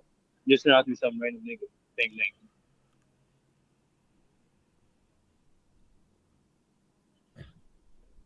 Wait, what'd you say, Wallace? But my Wi-Fi closed. Wait. Give me like 6 minutes. He said that we all expected Ushimaru to be Zoro's dad, but he wasn't, so his dad probably isn't Shanks' dad. Man, bro, that shit made no sense with the Ushimaru. I'm still upset at that. I don't even want to talk about it. Bro, that shit was goofy as hell. Very, very unserious. Like, the that was biggest so... Zoro section of the story, the biggest Zoro section. He's just like, nah, y'all niggas just assume that. That's not real. That was so unserious, dog. All right, bro. Whatever you say, Oda, you got it, bro. Go get your surgery. Hope you heal well. Can't wait for you to get back. I forgive Oda for that. I forgive him. But that was crazy.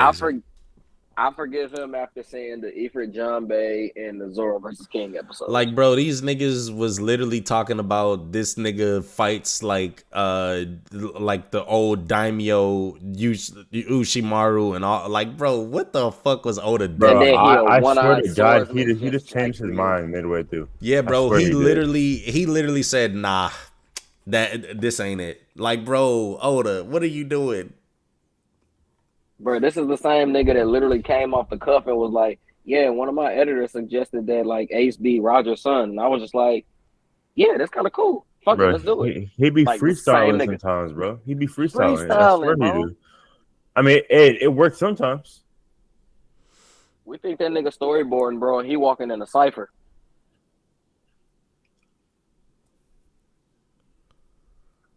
Nah, That's whatever, though. We let it rock. We that got enough shit good is content. bro. That shit is crazy, bro. Like, Crazy as fuck. I agree. I still can't believe that. I think that's like, and it's crazy to say, but like out of the entirety of everything that I had issues with in Wano, that's still number one for me. The lack of Zoro. Wait, you said And the if we lack of speak- Zoro and Wano? Yeah, the lack of Zoro relevance in Wano for me.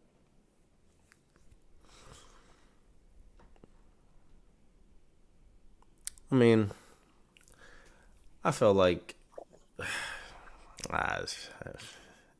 hey man, we're in the final saga. We in the final saga. Yeah, exactly. We in Egghead, Exactly. We at the Reverie. Exactly. I put all that shit behind me. I just watched the anime now for that. Wano is The behind. anime made up for all of that. Did you see the Zoro versus King fight? That shit was ass. That shit was amazing. That shit was crazy. Like, bro, I'm not even trying to do this right now. Send it. You're finna do it. Send it. I'll send it. But like, bro, if you sitting up here and you talking about Zoro and Sanji are equal after those showings of them episodes, Here you go. Yo, Matt. Here you go. Here you go. and how them fights, like, Here you go. like, bro, just the scale of the battle, bro, like. One looked like a good episode. One looked like a great episode. One looked like a movie. Bro, listen to me, bro. Zoro's fight was outside of, like, outside the terrain was great. It looked like a final battle type shit. And this nigga Sanji is fighting in a room, in a basement. Yo, chill, man. I want to. This nigga was fighting in the basement, bro. I want to make this known. Me, myself, Carter-san that y'all see, bro. When it comes to that whole debate, nigga, I am a Sanji fan over a Zoro fan. When it comes to those episodes, bro, when this nigga King flew in the air, and then they panned out to this nigga Zoro standing there and looking up in the sky, I almost turned my TV off, nigga. Bro, it was over. It was over. I don't care what come after this. I don't care what come after this. This is crazy. Dog, when that nigga did the Imperial, bro, when he did the Imperial Flame Dragons, bro, and them shit started flying out, they looked like, bro, what the fuck did that shit look like? Hang on a second. It's coming to me. It's coming. It looked, dog, that shit was so crazy, bro. And like I said, the scale of the battle. No. You know what it looked like? You know what that shit looked like to me? Okay, so here we go. I literally, Hold on. This nigga in the chat said this ain't Carter. Hey, nigga, what I do, bro? Bro, listen. I'm about to paint this picture for you, and you're gonna appreciate. All of you niggas are gonna appreciate this, bro. When that nigga did that, that looked like that looked like when the Fire Lord sent out them remember when him and Aang were fighting? And remember the battlefield. Remember them battlefield that they the battlefield that they were fighting on, right? And he sends out those 3 big ass fire blasts, and then Aang blows the air. He sends the air through him, bro. That's what that shit reminded me of. I was like, oh nah, bro. They pulled the fucking budget out for this episode. This is nuts. Like, dog, that, bro. I'm like, look, the animation was great. The art was great for the Sanji episode, but nigga, it wasn't that. It wasn't that, bro. The art was great. The music was great. They did their thing, but the cinematography of the Zoro fight was that shit was better, bro. In my mind, that shit was better than Film Red. You ain't seen Film Red, so no, I haven't. You can't say that. I watched Film Red. That shit was better than Film Red. Bro, they were going crazy. And I just like bro, because I like to let my episodes stack up. So I let the episodes stack up and I watched them like back to back to back. And like when the Sanji shit was happening, I was like, oh shit, like this is great. Like I was getting hype. But nigga, when that Zoro shit happened, I was like, oh my God, like what the fuck? Like why did they do that? Who told them to go that hard? Bruh. So I did watch the last episode where Kaido got drunk and shit. I said I'm not watching that shit again until Kaido knocked this nigga Luffy out before he go Gear 5. That is the next time I'm watching the anime, bro. Like, bro, it's like they gave this nigga Zoro a stimulus package in that episode. Like, I just did not understand. Like, I was sad. I was happy because Zoro is my man, but like, I was sad too because I think Sanji has the best fighting style on the crew. Like, I agree. Like aesthetically, and what my taste is, Sanji has the best like fighting aesthetic on the crew. And I was just like, bro, why did they do him like that? Why you sound so sad? Like, bro, I was upset. And like, bro, my daughter was watching it with me, and my daughter was like, oh, this is cool. And like with the Sanji shit.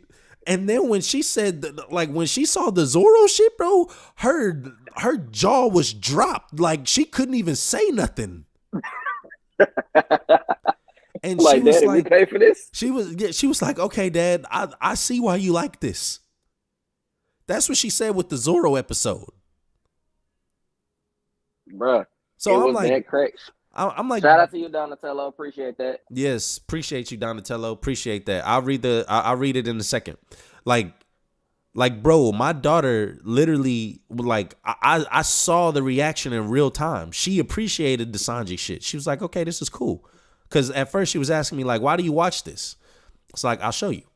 It's like, okay, this is cool. I like this. And then the Zoro shit happened. Yeah, bro. Nigga, she was watching that shit like I was.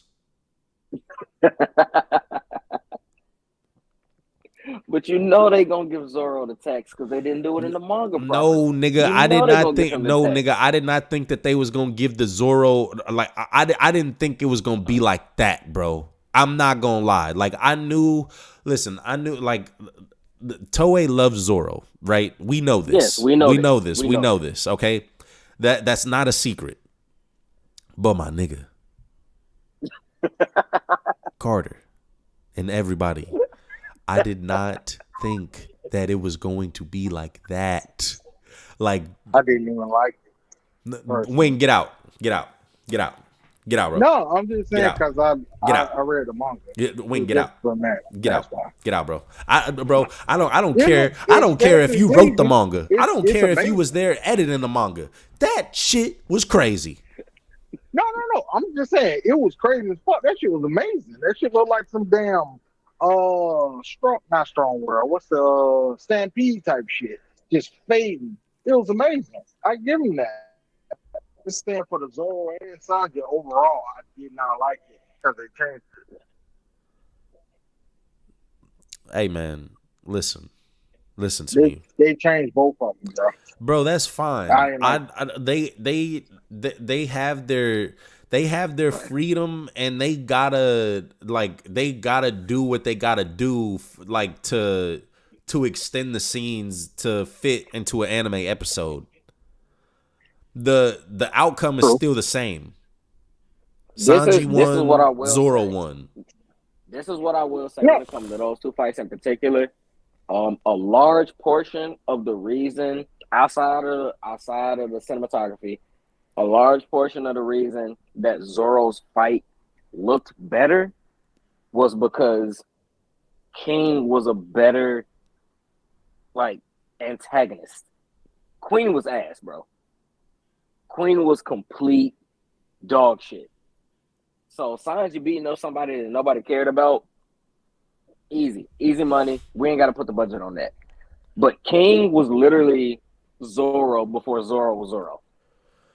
Like, bro, they even went crazy with King's backstory. That's what I'm talking about. Like, King was just bro, I better. was like, okay, so I knew that they was gonna give King sauce, right, for the backstory. Yes. But my nigga, listen. Had a nigga really sad when he lost. Damn. I did not think that they were gonna put that much sauce into it. Bro, when the nigga lost, he said the same shit that Zoro said to Luffy? Yeah. Come on, bro. Bro. I'm like, damn, King, get up, bro. Get up. And you black. Get up, bro. Get up. Bro, and then the fact that they actually showed Kaido rescuing King and talking to him, and then they fought together after dog. And then the redo of the Zoro and Luffy scene, the Luffy moment, bro. Yes, sir. Dog, I was like, bro, them niggas went crazy on that episode, bro. I will watch that shit again. That whole episode was crazy. And then, yes, Ashura reincarnated. You're right. I feel like King did not get the respect until that anime episode. And then everything because of that anime episode, bro, I look at King in a different light now. Bruh, I'll tell you how different it is, bro. I'm out of the positions at work out here, bro. I'm second hand in charge. I literally had these niggas stop working after that episode came out, bro. And we was literally at work, bro. And I literally cut on that entire fight for everybody to watch. Everybody had to watch that shit. Niggas always coming to me asking me what anime they need to watch and shit. I was like, nigga, just watch this. One Piece. Go watch it. Not even the show. Watch this episode right now. Just see what this shit about. If you want to watch the show after this, that's on you. Watch this episode, bro. Because y'all got to see how great this shit really is. Had everybody watch that shit. Everybody. Ain't no work get done. Fuck all that. True. We got to watch this shit. And then, yeah, I feel I feel exactly what you're saying, Carter. Queen definitely held back Sanji's fighting style. Queen sucked. Yeah, he did. She's ass. Queen sucked, bro. It was that simple, bro. He was ass. I know. During the manga phase, we was all talking about how bad Jack was, because the nigga was and is and forever will be. But Queen is just as bad, in my opinion. Queen had a saucy moment, knowing all the German techniques, but Queen is also the nigga that literally blew himself up with his own attack. But you're supposed to be a genius. What are we doing?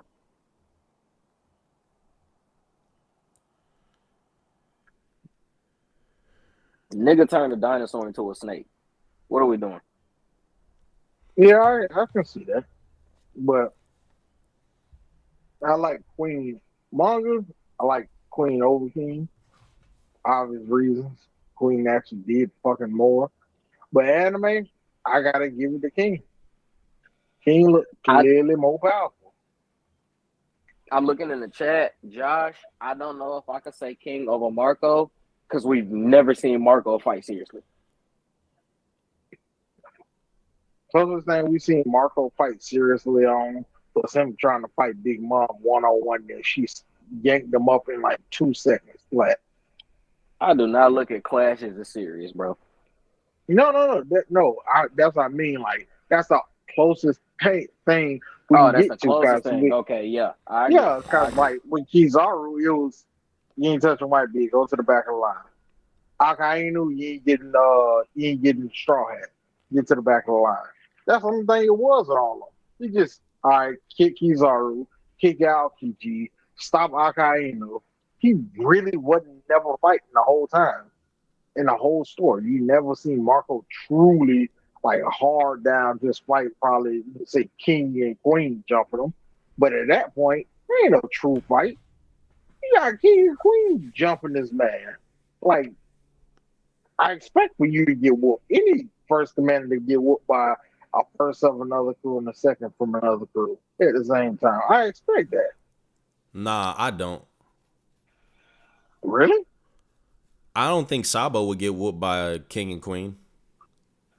I don't know about that. Sabo powers is like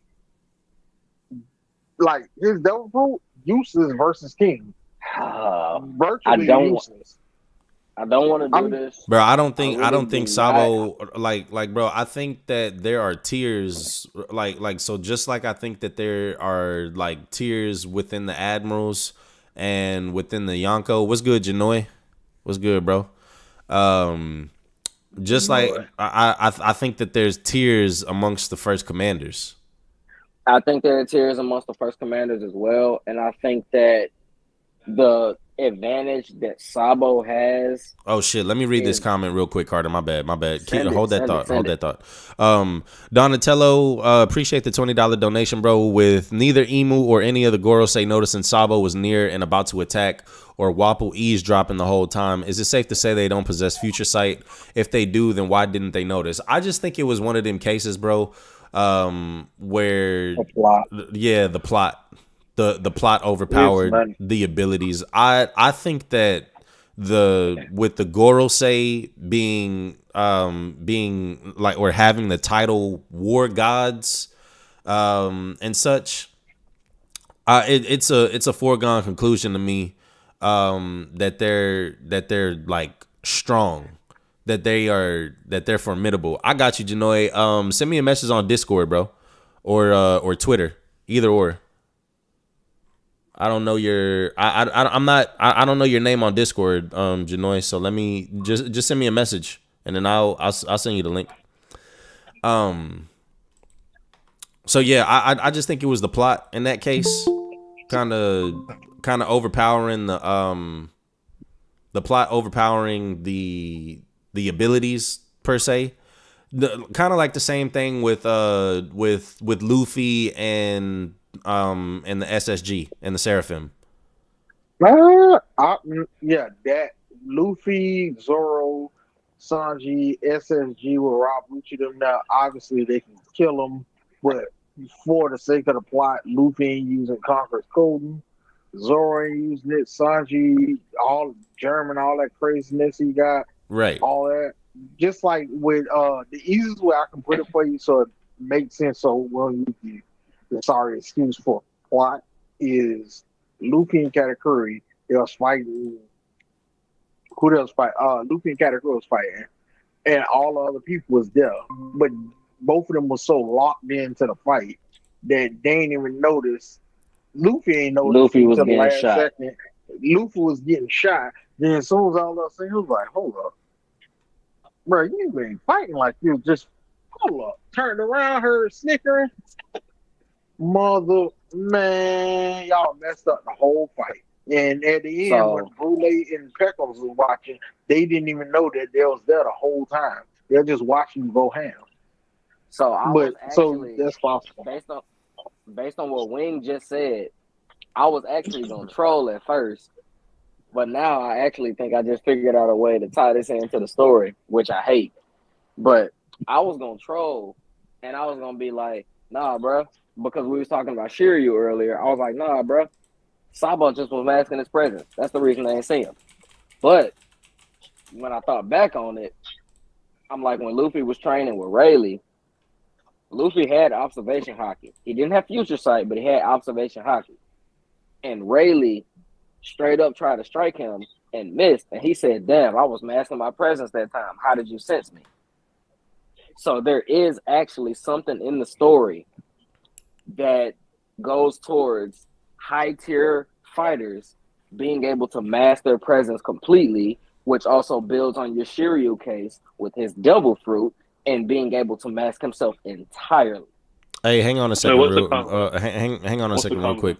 Janoi, just send a message in the VC text so I can find your your name. Fuck, bro. And then Janoi. Hey, Janoi's cool. Janoi cool. You want Yeah, nah, Janoi cool. Janoi cool. I fuck with Janoi. Hey, respect my nigga, man. Respect my nigga. Oh my God, Janoi. Hey, Matt, this nigga come in here fucking snapping. What you talking about right now? I'm not sure. Carter and all of them. I was doing something. I was trying to look for I was trying to look for Janoi's name and stuff. Y'all just keep going. Saying, okay. We were saying about like the Haki, like the observation is ways around certain things. I sent it to you, Janoi. Like that read One Piece won't catch it. Only people that actually truly pay attention to said story, One Piece, will actually notice, like how he just said, "Oh, Rayleigh tried to swipe him with the little club when they was training." And all of a sudden, he was like, "How you know I was swinging when I'm asking my presence?" "Oh, I felt you smile. Since I felt you smile, I can dodge, so I knew that was you." But like with Shiryu, he can possibly do the same thing, get full, like invisible, so you can't see him with observation Haki. But Shiryu already got one thing built in that's gonna be his Achilles heel. Him and that sword got in the same fucking bloodlust, and that will fuck them up in the end. Especially they mentioned that in Impel Down. Yes, they did. Yes, sir. Bloodlust. Oh yeah, I was gonna say this before. Yeah, I think based on this chapter, it confirms Dragon doesn't have ancient weapon. The Dragon doesn't have what? Dragon does not have an ancient weapon. Oh well, I don't think anybody had. I don't. Well, here, let me say this. I don't think that anybody. Yeah, the chapter's out. Yeah, the chapter is out. Wing. That's what, nigga. That's what we're talking about in here. This nigga Wing is crazy. Yo, Wing, go read the chapter, bro, and then come back. You're crazy, bro. I didn't know, man. Yeah, it's TCB. Look at the stream's name. Yeah, you tripping today, bro. This nigga. You got that, Jim. You got that. I'll be back. This nigga clicked on the stream and said, "Hey." Right? Like what? So I'll say this, Wallace. I don't think that anybody is in possession of an ancient weapon because I think that aside from Pluton, the ancient weapons are actually like living beings. So I'm kind of under the belief that Vivi is actually the other ancient weapon. That Vivi is Uranus. So I think Vivi is Uranus, that nigga. And then Shirahoshi is Poseidon, and then Pluton is actually an object. You know, I thought Pluton was. Pluton is at Wano. Yeah, and Wano. Yeah, right. That's what he's saying. That's what he's saying. They were saying like Pluton was like sleeping or something, like, you know what I'm saying, as if like it was given like kind of like human like qualities to it. Like, yeah, that could just be like, you know what I'm saying, just an over exaggeration that, you know, the weapon hasn't been uncovered in 800 years. But like, you know what I'm saying, with the whole Clawbottom Man and the Mary thing, like I was thinking like, you know what I'm saying, if Pluton was actually a Clawbottom Man and it was actually like friends with like somebody like Joy Boy from the Ancient Kingdom, and it was actually controlling the ship because of like, you know what I'm saying, this loyalty to Joy Boy, like that could be a thing too. Actually, you know what, Matt, I disagree. I think Uranus is I think it's the egg. I'm not gonna lie to you, bro. The egg. Now that we know whatever that. Why are we still on the egg? Bro, get off that egg. wait.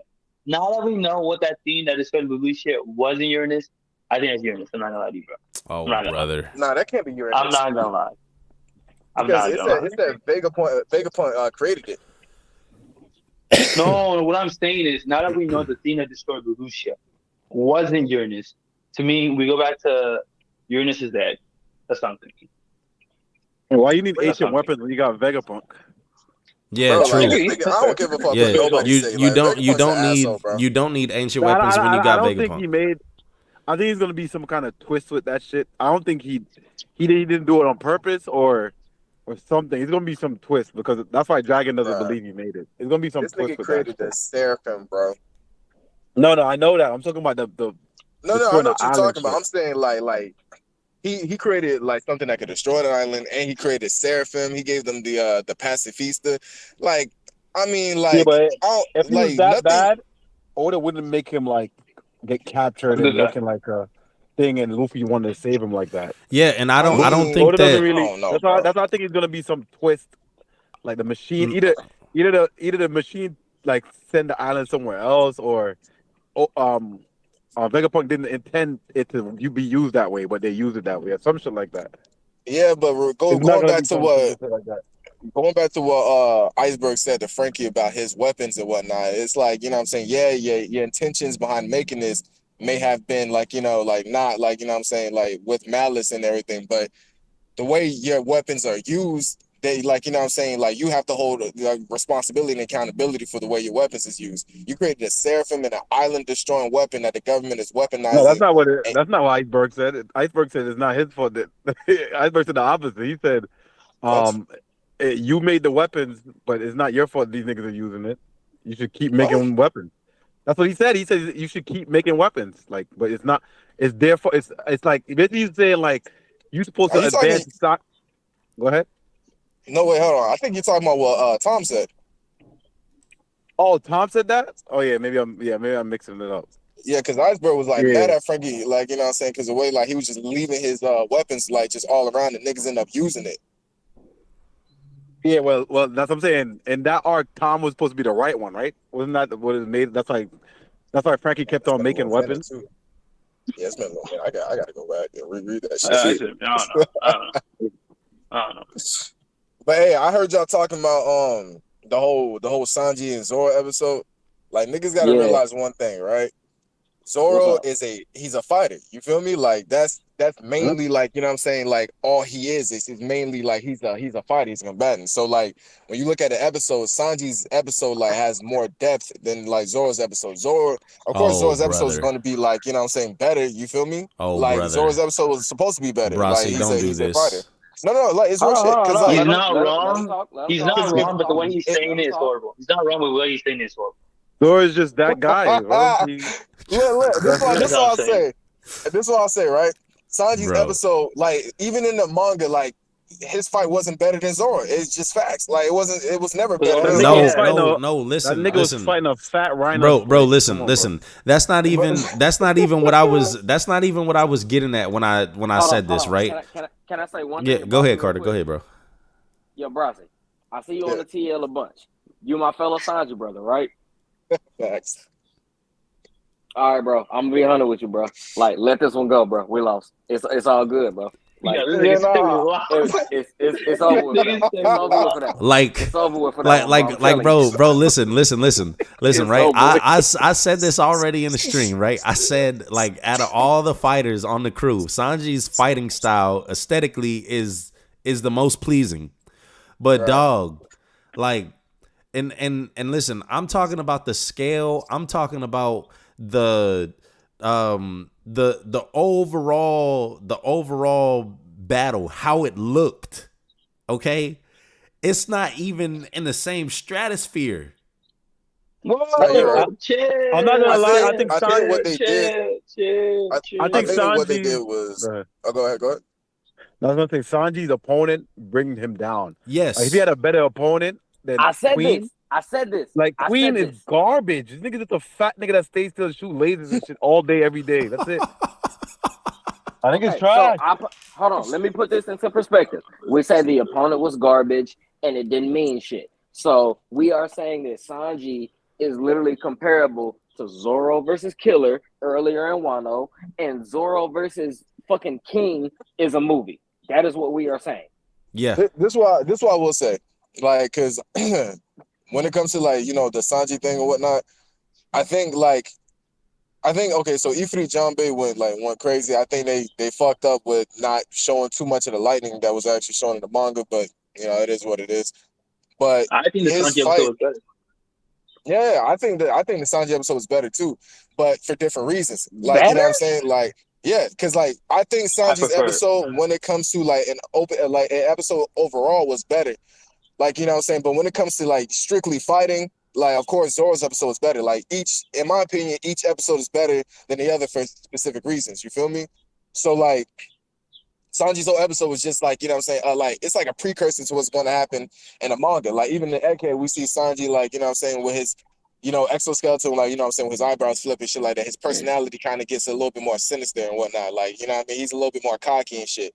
And the whole point of like Sanji's episode was to keep time back to the emotional tie back of German, like the future of like him becoming a warrior of science and shit like that. You feel me? Like him losing his way. So that's the reason why I fucked with the episode, like compared to like Zoro. Zoro didn't have any emotional tie back like that. It's just like, yo, I got to put this nigga down for the sake of my dream. So if I got to be the king of her to do it, that's what I am. You feel me? So like it was just strictly fighting with him. You feel me? In my mind, Zoro's. I agree with you. It was strictly fighting. Zoro's tie back had to do with his promise to Luffy in the beginning of their journey, which I will be the first person to say was a lie because the nigga lost since then. But his tie back to Luffy in the beginning of the story was the same as King's tie back to Kaido that we saw in the flashback of that episode. Queen, we can all agree was ass. I believe Sanji. I think Queen in the anime is not bad. Queen in the anime isn't horrible. The anime is not horrible. I ain't gonna lie, that last fight scene between him and Sanji where like he did that winch queen and shit like that shit was cold. I think let me say the difference. The difference is Sanji versus Queen in the manga is abhorred garbage and the worst thing in fiction. And Zoro versus King in the manga is not that bad. So when you animate both of them, obviously one's gonna look way better in the anime. That's how I see it. Especially when I had scenes of King and shit. You see that Ring of Fire that he did? I was like, bro, what the fuck was that? You gotta hope that this nigga Sanji had a better Blackbeard opponent than he had a Kaido opponent because his Kaido opponent. I hope so. And I say this when it comes to the Sanji fight, him versus Queen, the whole emotional tie and everything he had. Tell me, what was the true payoff of that fight? Them crushing the raid suit? Yeah. You talking about the true payoff for that fight was like Oda's. I thought that shit was I don't know. No, I was saying like the true emotional tie-in for that fight was like what Oda's setting up for the future. Like the whole even that Sanji promise that he did with Zoro and shit like that, that's gonna come back, and I feel like it's gonna come back. No, that's because it came out of the gag, bro. No, it's not a gag, bro. No, it's not a gag. Because look, there's a reason why. There's a reason why in the anime they added in that scene of like Queen telling Sanji, I can literally see where your future's gonna like lead you. You feel me? Down the road of science, like you becoming an emotional warrior and stuff like that. Zoro said, "I came back from the dead to fight you." And I would have had them gag fighting background, bro. That shit's bro. Look, no, it's not done, bro. It's not done. You can't literally read the story and tell me that was Wano Oda, bro. That was Wano Oda. That was literally a gag. It was a gag. That is done, bro. No, that's out of there. That's burnt. Do we have to do this again? Shall we make another bet? It was a Wano Oda, bro. What do you want from me? This is like Luffy versus Zoro, when people thought Luffy and Zoro was gonna fight Nigga, No, it's not. It's not like that. Look, I'm gonna tell you this right now, right? There's a reason why everything that Oda is doing. Like, look, bro, just take a look at Egghead Sanji. When have you ever seen Sanji act like that and all cocky like that in the manner in which he was acting? Sanji acts like that all the time. What are you talking about? No, he doesn't. Sanji's never. That nigga be smoking. Hold on. He's smoking a split while he fighting people. What are you talking about? Hold on. Sanji's Mr. Prince, hello. Sanji's no. Y'all not understanding. There's a difference between Sanji being cool and there's a difference between Sanji being cocky and confident. Sanji's never sat there and stood there and took an attack head on because like that. He wasn't a German before. He wasn't. Hold on. What? It's Janoi, right? Hold on. Let him cook. Janoi? All right, go ahead. He's not cooking. It's burning. Yeah, he's not cooking, but go ahead. Hold on. Listen. Sanji's never took an attack like that head on. He's never been that overconfident. He's never been that cocky. And yes, you said he never had the German genes like that. And that's exactly what I'm telling you. That's exactly what's changing. His whole mindset, his whole mentality, his attitude going forward has literally been changing because of the German gene. Queen literally said in this episode, I can see exactly where this is taking you. This overconfidence and all this is just the German modifications changing his mentality. And it's going to continue to... It's going to continue to happen over and over again, and it's going to progress. Bro, like that. It's just him using his new ability. He knows now. He knows now that he's basically a robot, so he doesn't have to really like. If a nigga's not that strong, he's not going to affect him. So he just stands there. This nigga literally did not dodge a hit from a Seraphim because he knew he would be okay. No, that's not true though. I'm gonna tell you this right now, bro. That is true. If you look at hold on, listen. If you look at after he got his exoskeleton, even versus Queen, he did not act like that. He didn't sit there just stronger than the Seraphim. Bro, listen, I'm gonna tell you this right now. In all of Sanji's opponents, Sanji has never ever, even after getting his exoskeleton, Sanji's never been in a mindset where he's going to take an attack. That's not Sanji's fighting style. He's going to dodge and evade with speed, and then he's going to wear you down. His fighting style has not changed, bro. No, wait. He has new abilities. He has new abilities now. Look, this is what I'm gonna do for y'all, right? Hey, Ben said you still got a bet that you got to honor, my nigga. I ain't forget about that. Yeah, nigga. What? What changing? What's the bet? It was some Zoro Kaido shit. About a year ago, this nigga lost and never honored it. Yeah. It was some Zoro Kaido shit. I think I think me coming on stream and talking about how wrong I was does anything whatever. We'll talk about it. Streets, bro. He wants to praise you in the streets. That's crazy, man. Nah, nigga, Matt. What you not gonna do right now is try and renege on the bet, bro. What are you doing? You feel me? Nah. Ain't no consolation prizes, bro. Ain't no consolation prizes. You gotta do. What I had to change my name or some shit like that, and what is your name right now on Twitter to Krensei, I think. What do y'all think? How strong do y'all think that Garling nigga is? We gonna let you know as soon as I don't know. Matt answer my question. Matt, what's your name right now, bro? It's Bensei. Why is it Bensei? Here, I'll change it. Ain't never changed, bro. I'll change it. Yo, kill my nigga, bro. Okay, my nigga really that was a year ago. Facts, it was. It's a year later, bro, and the bet is over now. Okay, cool. So, Jano, what was your question? No, I said, how strong is that Garling nigga? Admiral level, right? Shanks' dad. I think he's like a high tier. That's it. No, what did we say? What does that earlier? mean? He was above. Like top 15. That's it. We'll see. This is where we getting into muddy waters, right? Okay, because that's done shit. Like I don't really want to skill him until he does something. Not gonna lie. Well, no, we're scaling. Well, nah. You got to because like see, this is the thing. This is the thing at this point. When you go out of your way and you introduce a new faction of characters, they can't be weak, especially in the end game. Like the end game, come on. Like this is the end. Bro, Wallace, CP0 was introduced almost 10 years ago. How about this? Matt, Wait, no. whatever Wait. you thought Wait. Hold CP0 was gonna on. be, that's what Back these guys up. are. No. Back up. Real quick. There's a couple of things, right? That is different. That is no. There are a lot of things that are different with this shit right here. So for one, you have Dragon hyping up these holy knights, talking to Sabo, talking to his number 2, telling him, yo, you know that these niggas is gonna be after you now, right? But Dragon's a fraud. Dragon is not a fraud. You watch your tongue. Dragon is not a fraud. Dragon is not a fraud. We're not doing that. We're not doing that. So there's a lot of things that you got to take into account. I feel like with a series as long standing as One Piece, obviously, like the characters' words and hype is something that you have to take into account. So for instance, like when you have a character like the Admirals hyping up someone like Whitebeard, you know that he's strong. You don't have to see him fight. You don't got to see him do shit. You know he's strong.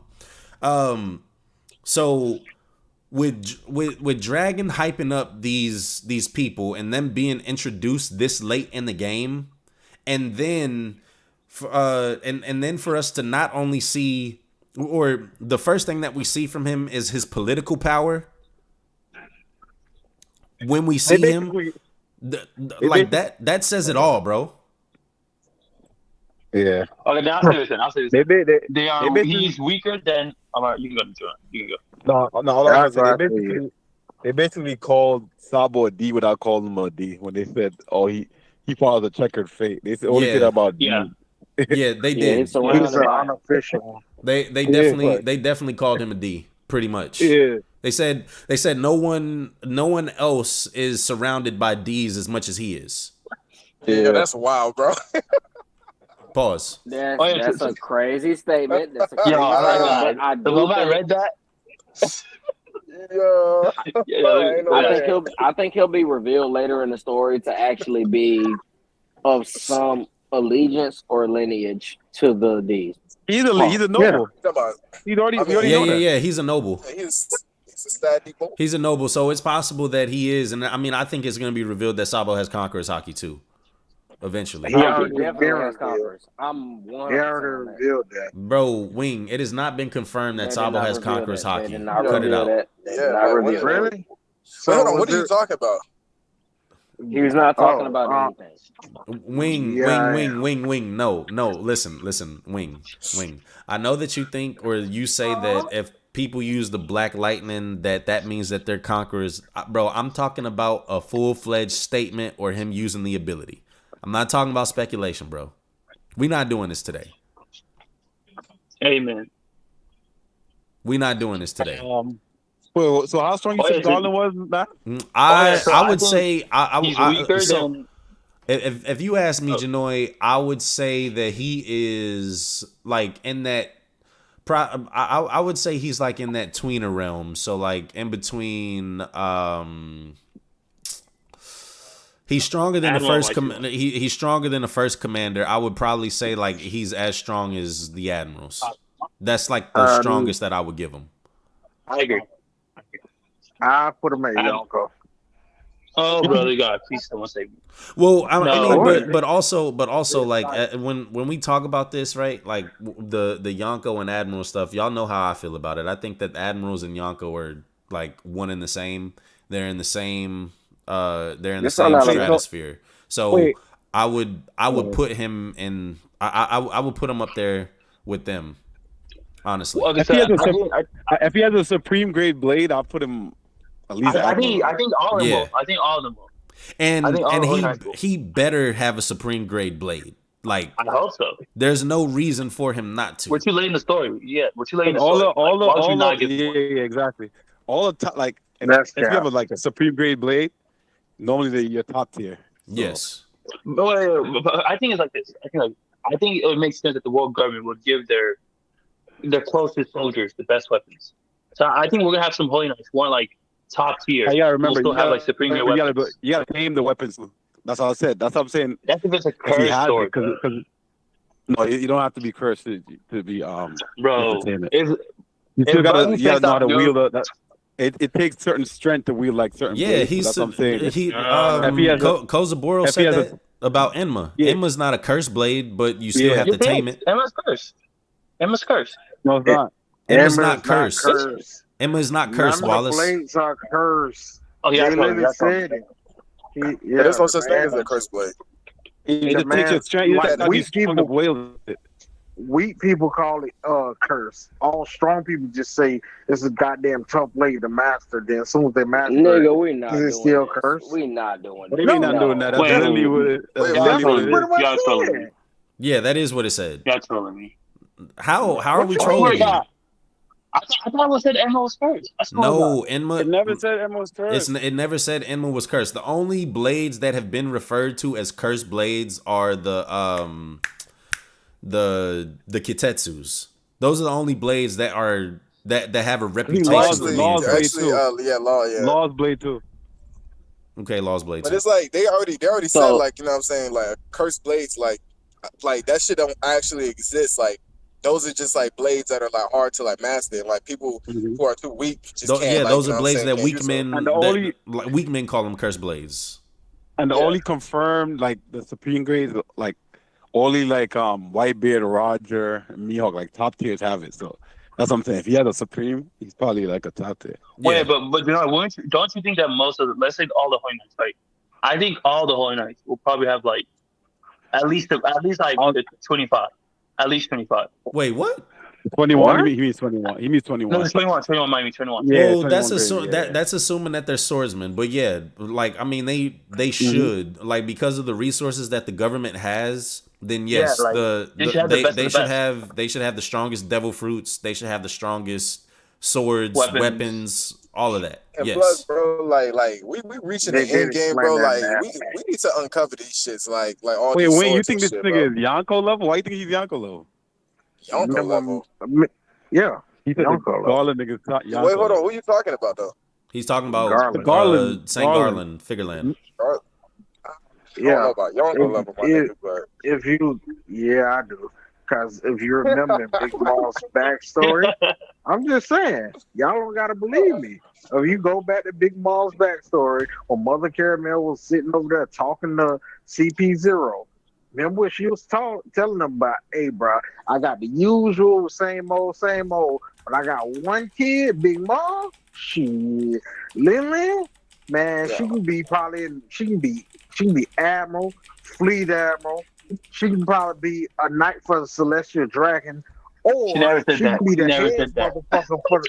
Yes, she did. yeah, like Bro, wait, No. wait. She said no. What happened She was said the person said Mother Caramel said that Big Mom could potentially be a fleet admiral. That's what she said. She didn't say anything wanna bet? about any government agents or anything like that. Yes, she No, she did. talking about, Never said no, that. she said Cypher Pole. Oh yeah, Wing, how much you want to bet? Wing, how much you want to bet? How much Sure, money bet. want to bet? I don't think she said anything. She didn't say anything about the knights. This is me, Wing. This is me, Wing. Nah, see, Wing, you how know much you want to you bet? just changed it. How much money Wing, you how want much to you want bet? to bet? How much Let's money put you want to bet? $30. They said, bro, they said Admiral or Fleet Cypher Admiral? Pole. They didn't Bro, talk I about know Oh, let nigga cook. money. None of y'all niggas gonna pay up. Like, let's just not bet money, bro. Nah, just let nigga Yeah. cook, man. None of you niggas gonna pay. Hey man, I need Like, some at dinner all, tonight, bro. man. I need some dinner tonight. What you? Yo, real quick though. I'm from the slide. I gotta be up for work in like 4 hours. So I'm Oh, gonna shit. you niggas. All right, Y'all man. already had a great discussion, bro. All right, bro.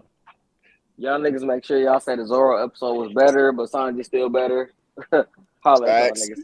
You already know. All right, cap, Carter. all cap. All right, bro. But what am I gonna say?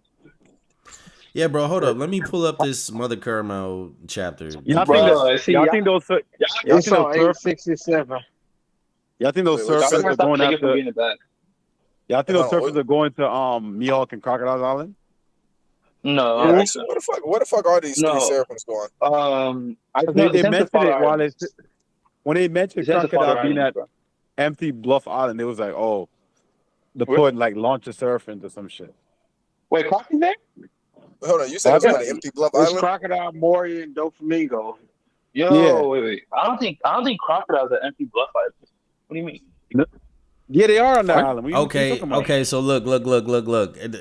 She was referring to the celestial or to the holy knights, because she says she as was? a sailor, she says as a sailor she could be an admiral, even fleet admiral, and cipher pole she'd be the greatest shield the celestial dragons could ever want. Yeah, but like Thank you. like what I'm saying. But like, what I was saying is that it wait wasn't, though, like- wait. The holy knights are not necessarily cipher pole. Yeah, that's what I was saying. Like different. they No, the didn't Holy Eyes are specifically- not Cypher Pole. Yeah, What they're are you talking not- about? yeah, They're not. They're not. And that's what I'm saying to Wing. That's what I'm saying to Wing. Yeah. They're not cipher pole agents. They're called the Holy Knights. They have a different name. They are Yeah, I know. celestial They're called dragons. Just put the in it Yeah, too. cool. But you think they'll really But it's care if they all got right. white beard or Roger underneath their thumb? And Yes, they want to do that? yes they would, Wing, because they're not royalty. Yeah, that's royalty from royalty Like, for from what example- all of for us example, know if Dopey- is bullshit. Because you can Like, literally for example- just be like Judge. You can just run over there and kill everybody. Bitch, I'm the new royal. Really? That's royalty? No, you can't, That- because they didn't make Yes, it Judge, is. bro. They didn't make Judge a celestial dragon, bro. The Holy Knights are celestial dragons. Yeah, the Holy Knight wing. Yeah, the Holy Knight's a celestial dragon. They are not just random people that are strong. Yeah, they're celestial. They are dragons. celestial That's why dragons. his name is. That's why his I name know is that. Saint. That's why his name is Saint Garling. Okay, Wing. So if you Yes. know that, then why are you insinuating that you could just be a holy knight or a holy like, bro? If you know that, then you wouldn't be saying that that any random person could just be a holy knight. No, I'm Yeah. not saying any random, Random person. Could be a person. holy- No, No, they literally, no. they literally get to I'm not judge. saying that. They literally get to judge celestial dragons. You gotta have high ass authority to do. Yes, gotta have- exactly. Yes, I know. I'm saying you can be a royal without, like, you can just be a royal, just run.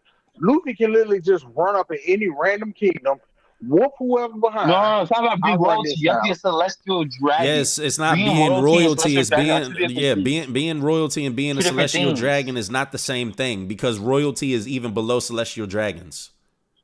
But Yeah, you can be a technically, king. they just You can be a, regular like, royals like that did Sabo's a something couple noble. years ago. Sabo's a noble, but he's not a celestial dragon. Yes, exactly. I know, I get that. Only thing I'm saying is, not Sabo. It's the same process as, like, technically what Doflamingo did. Run up in there in some random spot, whoop whoever behind, or do whatever trickery you need to do.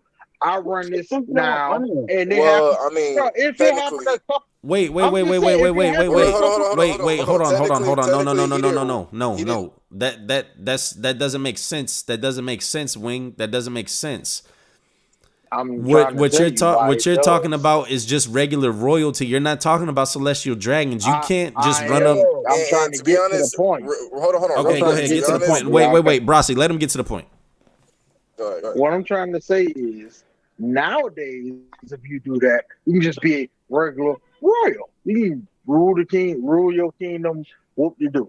I'm saying, if you did this, if you go along the lines like Doflamingo did the same thing 800 years ago, ran up in a random kingdom, whoop whoever behind, and then you go along with the celestial dragons way back when and do the stuff against the ancient kingdom, you gonna be a celestial dragon. It's the same thing. So what does that have to do with what we're talking about right now? All I was saying was, it's not that special to become a royal. That's it. Nothing more, nothing less. Oh, brother, Wing. Come But on. It's not that hold on, special. hold on, real quick. About that whole Doflamingo thing. Doflamingo didn't. You just cut out. Family. You just that was cut out. originally their kingdom. Oh wait, y'all hear me now? Yep. Yeah. All right. What I was saying is that Doflamingo like didn't necessarily still Dressrosa. Like he was already like his family, the Don Quixote family, they already ruled over Dressrosa. They just gave it to a smaller family in their stead while they became celestial dragons 800 years ago. Like, so technically, I it was know. always their kingdom. He didn't like really steal anything. No, they gave it away. Bro, Yeah, but what I'm we're saying, gonna see different things, bro. We're gonna see different things. What I'm saying is that him going back to there and like, you know what I'm saying, taking it over, it's not necessarily like him becoming a royal like in that like in that way. You feel me? Hey, Susu, you definitely were right, bro. I remember when you said that comment whenever in the comment section. I remember when you said that about the Holy Knights, that they were the strongest of the celestial dragons. So definitely kudos to Ame Susu. Whenever he said that about the celestial or about the Holy Knights. But also, Darko Plaque said Dragon to Egghead to ask Vegapunk about the weapon. I couldn't agree more. I've been saying for the longest that Dragon is going to be one of the wild cards in Egghead, and he's definitely going to show up and save his boy Vegapunk and get out of there. So if this is if Dragon hearing about that weapon is what inevitably sends him to Egghead, then I'm not mad at it. I love it. It's like so Dragon versus Saint J. I don't think that we're actually gonna see Dragon in a full-fledged fight, but yeah, there'll probably be like some type of encounter because Luffy and the Straw Hats. Luffy and the Straw Hats will be tied up with Kizaru and the Seraphim. And then Dragon will come through, rescue Vegapunk, and be tied up with Saint Garcia, because I think Saint Garcia is the one that's actually going to try to kill Vegapunk, and Dragon's going to come through, save his boy. And another thing, I don't know how y'all see the Gorosei. Oh, go ahead. But the Saint Garcia guy, he actually looks like he's not evil. Because when Emu was talking about like, oh, we should like destroy the entire Lucia, he was like, hold on, but there's like civilians there. And then the rest of us that we don't care. I think he was the one as well when they were about to kill I forgot the guy from O'Hara, the research guy, the head leader. Over. He was one who was also trying to like not have them do it as well. Wasn't that's because he's a science, because he believes in science. I think it's more so because of that. I don't think it's anything more than that, because yeah, he was talking to him. But like they don't have any pushback after he says like it doesn't matter. They gotta die. Yeah, but I think it's kind of interesting. He's the only one who's like, wait a minute, we shouldn't do this. Just innocent civilians. Bro, this nigga bro, like that nigga I swear to God, like I think he's controlling them like puppets. Nah, he's not. Because it's like, think about it, right? Remember when I say controlling them like puppets, I'm not saying like controlling like, you know what I'm saying, exactly what they think you say. I'm talking about like in terms of like how they turn into these like black shadow creatures and shit. Like notice how they pulled out pistols and a sword and shit like that to face off, like to fight and like, you know, face off a threat. And as soon as transformed, then they just like automatically transform into these like these weird looking like, you know what I'm saying, shadow creatures. It seems like it's who's actually like bringing this out of them. You feel me? I used to think that, but based on this chapter, I don't think so anymore. It seems that they actually have like individuality. Because it's like the Gorosei seems to just be the most important of the it's kind of like it's Imu, Gorosei, Holy Knights, and everyone else. So I don't think. I see the hierarchy. I see the hierarchy. What I'm saying is that when it comes to like in terms of like, you know what I'm saying, like fighting power and what they do, I don't think that like the Gorosei like necessarily like have a strong fighting power, because obviously not, because they're not even Holy Knights. You feel me? Like wait, what? You don't think the Gorosei are strong? No, I don't think they're strong. Like, Brasi, how are you still on that when they are literally called warrior gods? I mean, just because you're called warrior god doesn't mean necessarily like, you know what I'm saying, you're strong. Like what? Think about this. Hold on. Think about this, right? Nani? Like think about this, right? For me to consider them strong, like at least in-game opponents and whatnot strong, they would have to be Admiral level and above. Like, I don't think neither of them are admiral level. I think they're below Bro, admiral level, bro, which means bro. that at You can most be they're probably Bro, strong equal wait, level without being commanders. bro, admiral level. listen. But no, hold on. What I'm saying when I say strong, I'm talking about in terms of like who, like the Straw Hats will be facing off against in game. Like, I can't see Zoro, Sanji, or Luffy fighting against Gorosei, like, you know what I'm saying, as the in-game opponent, because I don't think they're going to be that strong. Like I said, like, at the end of the game, Zoro, Sanji, and Luffy, they're going to be admiral level and above. You feel me? Like, so it's like I can't see somebody of that caliber fight. They just say, Yeah, I think they're going to be admiral level and above. wait. They just say you don't think they're top tiers. Bro, But that's- wait. Hold warrior on. god. There's a couple of things. There's a couple of things here. Okay. So for one, they all pulled their pistols and their weapons out for Cobra. Okay. They transformed after they saw a Logia user in front of them. What was their weapons gonna do? Yes, for Sabo. They didn't. They were fighting admirals. They said, all right, let us bust our shit. Or you go use yours. Like Fujitora said, hey, man, we got to use our powers. Oh, shit. Nah, bro, we can't. What Rainbow is telling them. We got all the civilians and all that crap. Yeah, we can't use it. God damn it. All right. That's how that goes. So if you go sit up here and say that about Sabo ain't enough for these people to transform, I'm going to tell you. They clearly transformed because of Sabo. Like you make it seem like they pulled out their weapons for Sabo and then they changed their mind whenever Imu started to attack Sabo, and then they're like, oh nah, let's follow his lead. No, bro, they all did that. That's not what I'm saying. Like, that's not what I was saying. Like, what I was saying is that when it comes to, like, you know what I'm saying, the whole Gorosei and like the transformation and stuff like that. If you look at like, you know what I'm saying, Ing's power, Ing has this like shadowy power where he can, like, you know what I'm saying, enlarge himself, and he can, like, I don't know if that arrow is a devil tail or if he's just creating shadows, like, and forming it into an arrow, like kind of Kizaru, like how he does with his laser and shit. All I'm saying is that there's no way that the Gorosei and Ing have the same type of ability, like, you know what I'm saying, because Ing's ability looks like it's devil fruit related. Like, it doesn't seem like it's just something naturally occurring and like, you know what I'm saying? It looks like it's Delphi related. Bro, it looks like they're all silhouettes. It looks like they're all silhouettes. Yeah, it looks like they're all silhouettes, and they're probably it looks like they're all silhouettes and they're like Zoan gods or something. That's what it looks like. To me, I don't think that's silhouettes, bro. Like, and if they were Zoan gods, bro, like if they were Zoan gods, what level would you put them? Like, do you think, like, think about this, right? Bro, I think they are all at least Admiral level. Every single one of them. They're not, like, if think about this, if they were Admiral level, then hold on. If they were Admiral level, right? Yeah. You telling me that they got 5 admirals, 3 other admirals, and on top of that, a fleet admiral, and then the Yonko are just reigning supreme in this world? That wouldn't make any sense. That would be no use. Yes, wait, first of all, I disagree with that. Wait. First of all, I disagree with that. Second of all, the Yonkos do not reign supreme.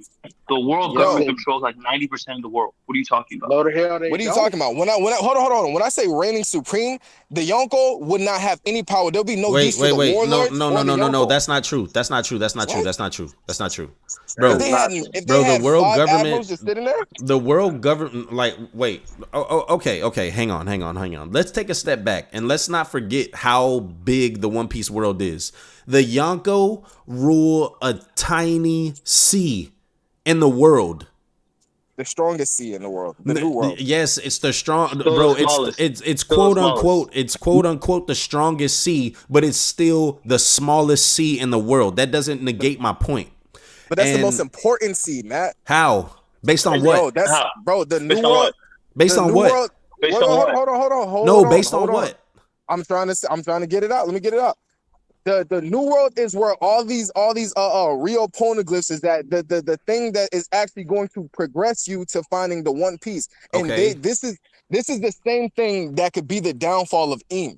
So if you're telling me that the Yonko are ruling this sea where all of these important aspects, like, you know what I'm saying, of the story is, and the world government is just sitting there letting these niggas like literally do whatever they want. The world government was even scared to even go against Kaido. They saw it as a necessary loss to lose not only a CP0 agent, but to anger Kaido, just to anger this nigga. They were scared to Cut anger us this nigga. strong. They were scared to anger this nigga. They were scared to that when Whitebeard and Shanks just even met up to have a conversation. You're telling me that there's 5 admirals. There's Yeah. 5 admiral level niggas sitting in Mary Joie. Yes. On top of that, you got disagree with Ian, and that. on top I of disagree with that, and on top of that, you got 3 other admirals in the Navy headquarters and a fleet admiral, and you're telling me that they just let these pirates do whatever they want? Bro, Yes, they they are do. ruling Bro, over no, a bro. small part of the sea. They're bro, the part of the sea that they're ruling does not impact the world at all. What? Do you need me to repeat what I said again? Bro, the small part listen. of the sea that they're ruling, the small part of the sea that they're ruling does not impact the world at all. They have territories all around the world. Bro, we've only seen them have territories within the New World. We haven't seen them have territories all over the world. Luffy the got Yonko- territory. Luffy got territory. what are y'all- just What are regular y'all crap. arguing? So What are y'all arguing? What I'm arguing is that the Gorosei are not admiral level fighters. They may be strong enough to, like, you know what I'm saying, face off against commanders and maybe some people like slightly above commanders, like Marco and Sabo and whatnot. But to be admiral level, that would make no sense in the whole greatest scale of the story. 5 admirals, in 3 other admirals, and then a fleet admiral, and you're telling me that y'all are sitting there just letting the Yonko do whatever y'all want. Y'all are scared to anger Kaido. Y'all are scared when Shanks and Whitebeard meet up and whatnot. Bro, every Like, time we what? see The Yonko every system time- wouldn't make any sense. No, they use the Yonko system to their benefit. To their stop pirates benefit. from coming in. Bro, Thank you, Janoy. But wait, hold on. It's not to their benefit. It is their benefit. They Yes, literally it said it, is. bro. Like, what are you reading the story? In the war. Bro, Yeah, like, Yonko in the wait, hold on. war. Listen to this. So you're telling me 4 big ass pirates Yeah. with hold on. 4 that big aren't ass doing pirates shit. Hold on. 4 big ass pirates with enormous crews and whatnot. Mm-hmm. You're telling me that they're literally letting these niggas go find poneglyphs, go find wait a second, y'all. Wait a second, y'all. ancient weapons. Yeah, y'all tell me that these niggas gonna go find poneglyphs, find the keys to unlocking the ancient weapons. The only thing that Eam and the government are trying to do is to repress the information, repress a rebellion in the entire world. And you're letting these 4 Yonko run free and do whatever they please, and they're finding these poneglyphs. Brasi, let me ask you a question. Because you're talking about they're finding these poneglyphs. What Yonko had more than one road poneglyph at one time? Bro, that's the thing about it. What Yonko had more than one road poneglyph at one time? Bro, Luffy has 3 right now. Yes, bro. and that's Luffy. Luffy just became a Yonko. Wait. The Yonko system that you're talking about does not include Luffy. What? Yes, it does. No, nigga. What you're talking about is Big Mom. You're talking about Kaido. You're talking about Shanks. You're talking about Whitebeard. You're talking about Blackbeard. Because I'm talking about Yonko in general. Bro, Luffy just became a Yonko. But it doesn't matter. Like, think about it. How did he become a Yonko? Because the Yonko system existed in the first place. Bro, Brasi, you just said that all of these Yonko are roaming the seas, doing what they want, finding the road poneglyphs. And I asked you a very, very simple question. Which one of those Yonko at any given time, other than Luffy, had more than one at a time? Bro, and the answer is none. Hold on. So they were doing. You're missing the whole point. Bro, they were doing nothing. Yes, they were doing something. The fact that they even got hold on. Brasi. Wait. No. Brasi. Real quick. Bro. Yes, they're strong. But when you really look at it, look at the overall scheme of things, right?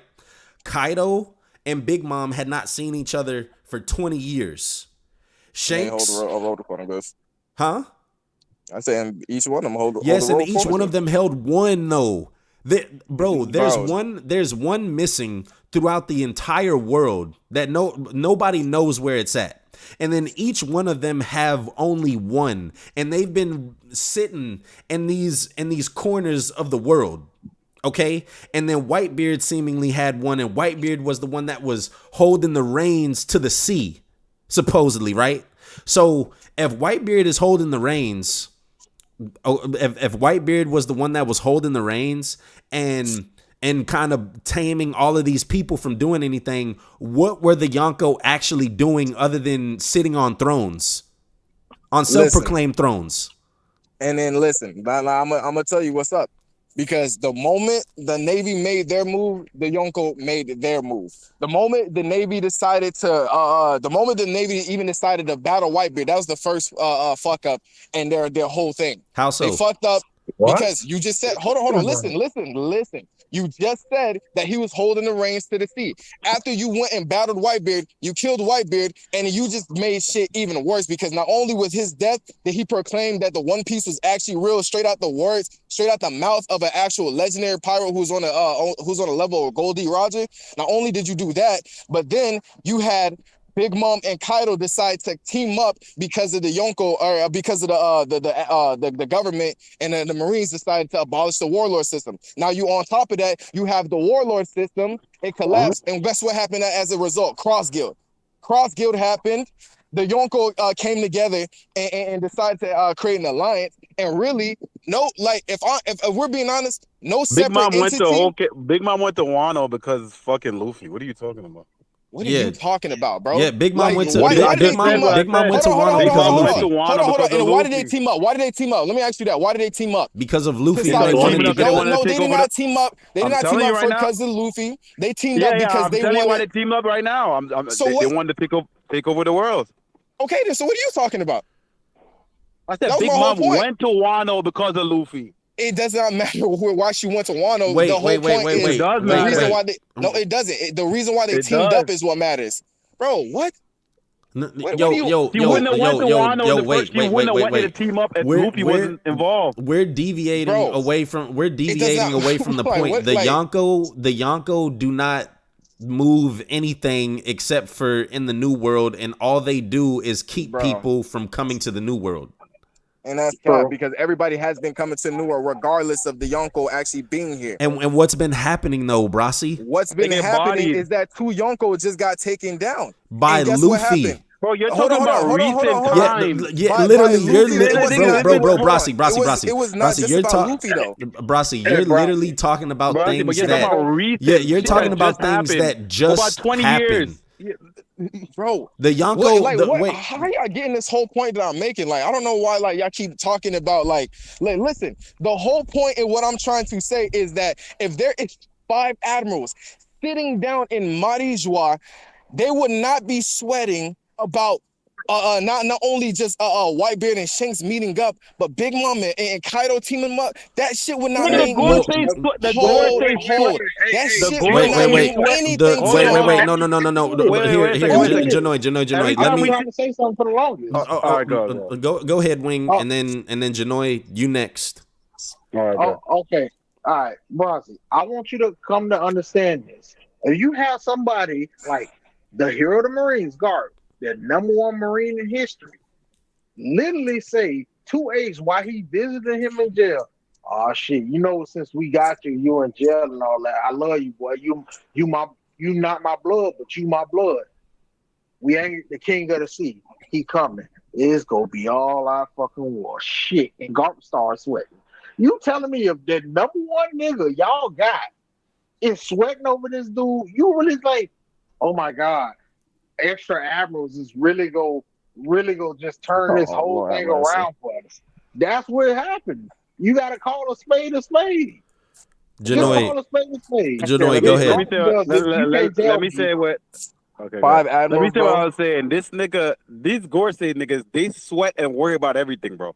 Go back to their introduction every time you see these niggas. Every time you see them, it's talking about something that just happened and it's sweating.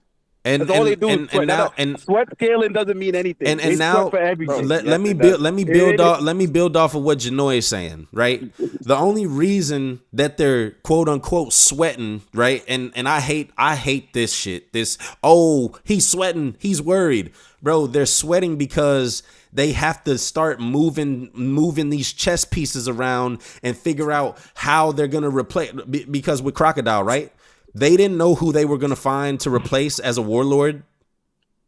That was the whole reason. That was the whole reason why they were pissed off about the whole crocodile incident, was because they had to find a replacement for the warlords, not because they're like, oh shit, this nigga Luffy is so strong, he took out crocodile, and then the same, and then now wait, Brossi,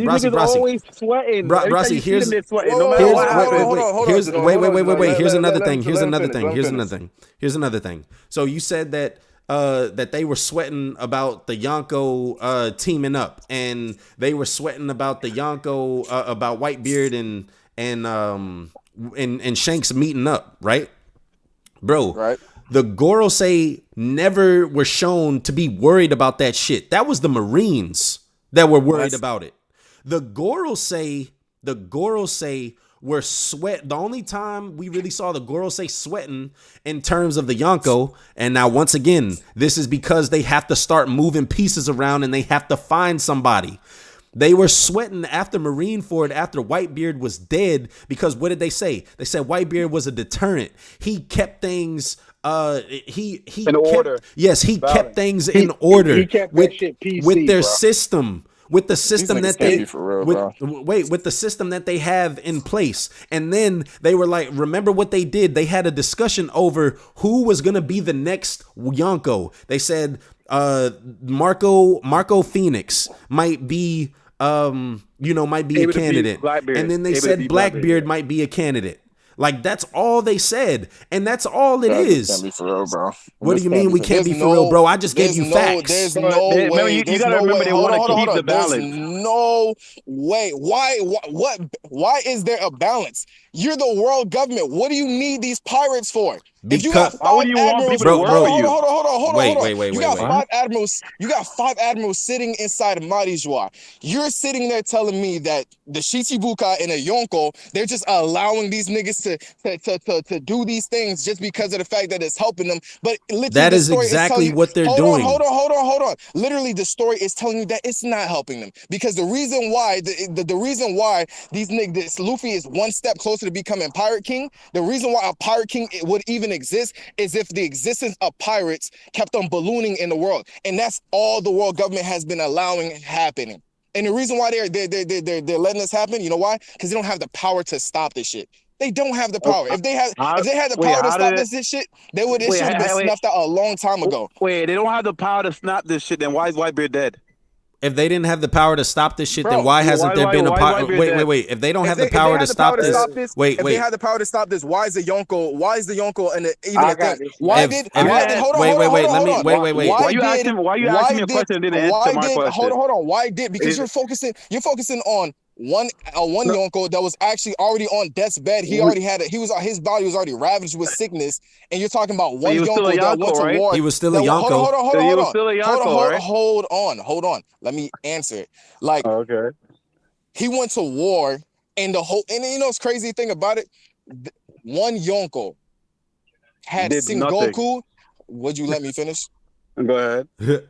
One Yonko had the entire fucking Navy shook, and the Sengoku himself literally said, "Stop! Hold on. Let me finish.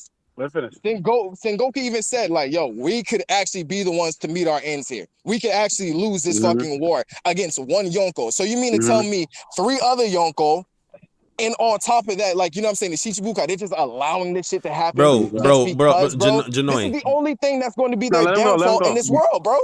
Okay, all right. Janoi, can I just say one thing? All right, go ahead. I just want to say one thing, and then I'll let you have the floor. Yeah. Brossi, if you really think that Whitebeard even came close to doing anything to the system, to the Marines, no, I'm not missing the point, bro. You said, bro, you just said what I'm saying, bro. I said they had them. I didn't say he was going to be able to. Bro, do it. He did not have them niggas shook, bro. Yes, he did, bro. Go back and read it. Sengoku literally said, bro, my nigga, we could literally lose this war. This nigga has the power to destroy the world. That's why they had all those forces. He was hyping his men up, but the fucking niggas got low diff. They got low diff. They literally got low diff, bro. Nobody knew. Nobody died on the side of the Marines. Nobody knew. You can't tell me nobody major died on the Marine side. Nobody. You got Ace. Wait. You got Ace died. Ace died. Whitebeard died, and nobody died on the fucking Marine Nobody side. knew that Whitebeard was sick and What does that ravaged the way he matter? was. What do you mean? What does that matter? You telling me that if a nigga walked in a You war still a sick as Yonko, shit, right? bro? If by title, are you serious? He was also the strongest man in the world. Was he really the strongest man in the world at the in Marineford? Nah, he You probably gonna tell me wasn't. he could have No. beat?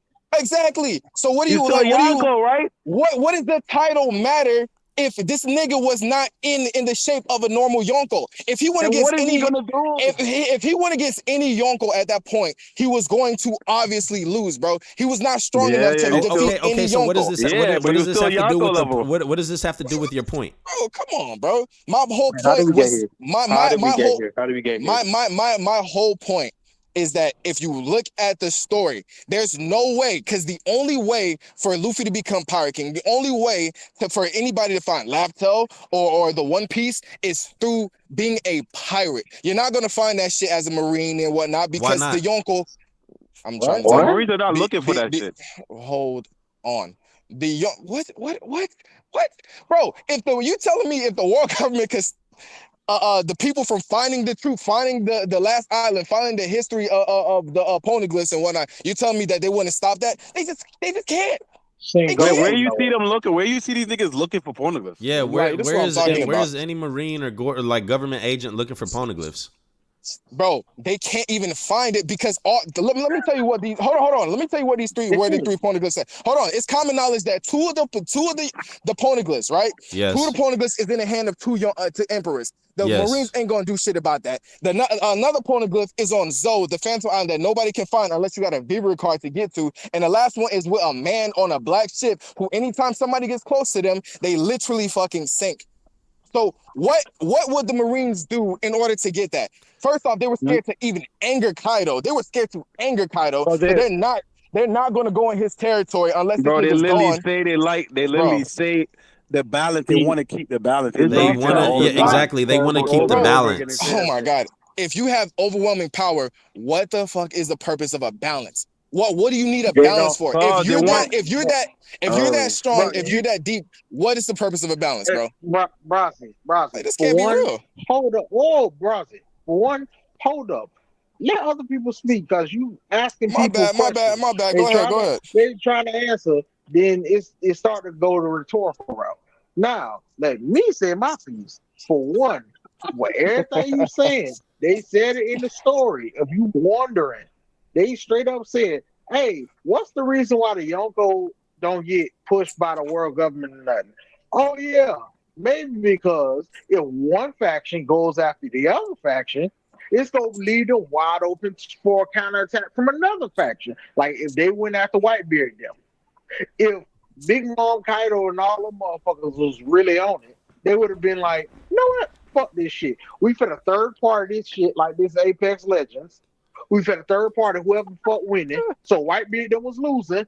Oh shit. Soon as Whitebeard gone, we can just third party the fucking world government. We finna clean up. Then it's gonna leave a third party open for that part. Then it's gonna leave a third party open for the next goddamn regime, aka Big Mom them. Then it's gonna leave Shanks them to possibly clean up or fucking Dragon them to be like, oh, all the Marines gone, the heavy hitters? We can just walk straight up from the fucking Mary Joyce and act our plan at this point. Any heavy hitter can literally walk in there at a certain point and mess everything up. That's why they don't do that stuff, bro. They make it a fucking plot point. But for some reason, you did not notice. What are you talking about? And then, what are you talking about? I'm literally on this side arguing that. I'm saying the whole reason why they can't do any of that shit is because it would start a whole war. If they had the power, what I'm saying, my whole argument is that if they really had 5 admirals sitting inside Mary Joie on top of Im, I'm saying that there would not be there would not be no like second thought. They would have just did this shit. They would have just did this shit, got it out the way, and been like, okay, yeah, we rolling over. They would have. They would have just did what? Some of it though. I agree. They would have just did what? I'm saying they would have literally overpowered the Yonko with 5 admirals on top of 3 other admirals on top of Im Bro, and on That top. was You don't the even, bro, wait, Bro, wait, Matt, bro, they don't wait, have no, all no, that no, no, look no, no, What? wait a I'm second, literally wait, telling hold you. on. Can we not ignore the system that is set in place in the One Piece world? For one, that's What the system are you first talking thing. about? The balance of the 3 great powers. Hello. Okay, but that's why I've been arguing the whole time. The What- balance of the 3 great powers it's only existent because of the fact that they don't have the military force to overpower the entire Yonko and the Shichibukai themselves. Remember, they have to wait for the Seraphim just to get here. And these are just clones of the Shichibukai. These are clones of the Shichibukai. They had to wait for the Seraphim to arrive just to even abolish the Shichibukai themselves. And the Shichibukai don't hold a candle to the Yonko, and that's facts. That's cap. So you telling me bro. that the Shichibukai can equal the Yonko in power? The 4 Yeah, emperors. Yes. Bro, this You can't know be. This why? can't be for real, You bro. don't know. You don't know. I You want to don't know why? understand what you're No. arguing. though. Hold on. Yeah, hold on. yeah. You know, I- Look, for No, one, I he's don't arguing. understand. Wait. Let me explain. He's arguing Matt's point that all the Gorosei are admiral level. That's what he's arguing. No, Wait, we know what he's saying. For And one, I agree. want you to That's understand. cap. The reason why I'm saying that's cap, right? But hold on. What's cap? Like that they're admiral level or that they're not admiral level? I agree with you. I don't think all the Gorosei are admiral level. I agree with you. Facts. Now, I mean, I'm trying to figure out like what is Wayne arguing though? What? Like, Wait. Listen here. Right? Like, why? Like, y'all are under this impression that so y'all are like, oh well, if they were this strong, then they would just leave their post and they would go run through everybody. Like the revolutionaries don't exist. Like Dragon doesn't exist. That's not my logic. Well, That's my logic. this is Brassi's logic. Brassi's Oh, sitting yeah, up here yeah, talking yeah, about, I know what Brassi- I well, know why what don't Brassi- they just run through? Wait, why don't they just run through everybody? Because if they just run through everybody, then Mary Joy is gonna be burned the fuck down to the ground. by who? There's nobody to burn it down when you literally have that much power to run through all these niggas. Bro, Brassi. So what do you, so in this wild scenario that you're saying that all these assuming that the Gorosei are admiral level, right? You're saying that they would just go run through everybody. How do you envision that happens? If the Gorosei was admiral levels, first off, in my opinion, the Yonko system would have never actually even been created. Why? The Shichibukai, they would have never had. What's the purpose of the Yonko system, Brassi? The whole purpose of the Yonko system is to keep the pirates at bay in the in the New World. But what I'm trying to tell you is that wait. So stop right there. What? Why are the Gorosei gonna intervene in that? Because they don't need to enlist the help of Yonko. Because just because these niggas are keeping these niggas in bay does not mean that the Yonko aren't doing shit themselves that will be a detriment to the world government. And they have been. Like what? They've been forming alliances. Shanks has been moving. And look, think about this, right? Shanks is moving for the One Piece right now. Who's going to stop him? Luffy's moving for the One Piece right now. Who's going to stop him? Blackbeard's going to get taken out. Now who's going to stop him? Blackbeard's going to get taken out by who? Luffy. Blackbeard's going to be taken out by Luffy. And now guess what? Yeah, nigga, but that's at end, bro. That's at end game. You got a new Pirate King. No, but what I'm trying to tell you is that the whole reason why this is even occurring is because of the fact that these pieces are here.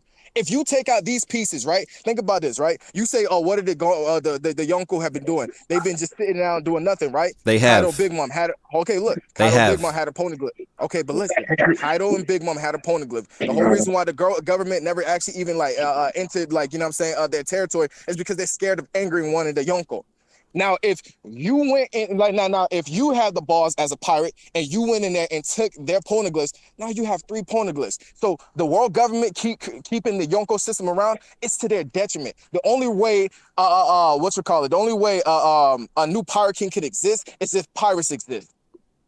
They're fighting a war against piracy, and yet they're letting 4 big-ass Yonko control the pieces to what would be the inevitable downfall. What I'm saying is that doesn't make any sense. If you're a world government and you're all-knowing, you've been ruling for 800 years, if you had the power to stop that, you would have did something about it. Just like y'all fought that war 800 years ago that got the ancient kingdom out of the way and shit like that. If y'all had the power to, y'all would have just went in and did what you had to do. Bro, there is bro. Wait. There is a poneglyph that is literally missing to the world. But we know who has it. No, we don't. It literally said that the dude, the dude on the black ship. Who is he and how do you find him?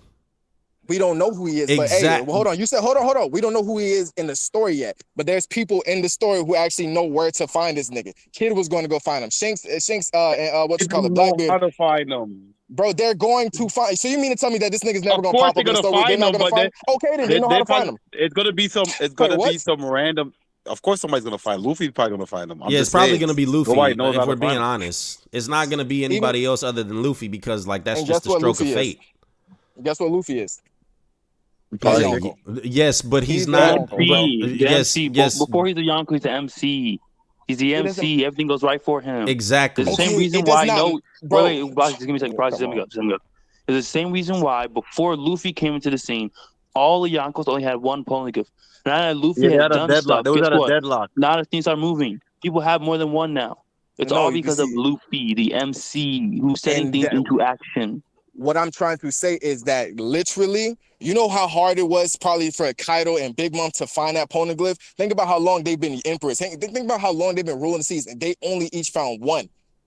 And then you got a ballsy MC like Luffy who's ready to sit there and take over everything. Think about this, right? Y'all basically just gave him the easy way. I mean, like, I'm saying easy, like, you know what I'm saying, in a way of like, he doesn't have to go find it. Not easy that, you know what I'm saying, it's easy for him to get it.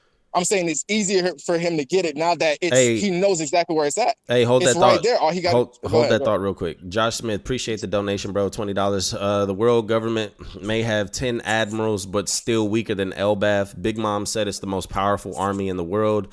The Holy Land and Whole Cake. Big Mom did not say that. The Holy Land and Whole Cake didn't have giants. The Yonkos being an issue doesn't seem a problem.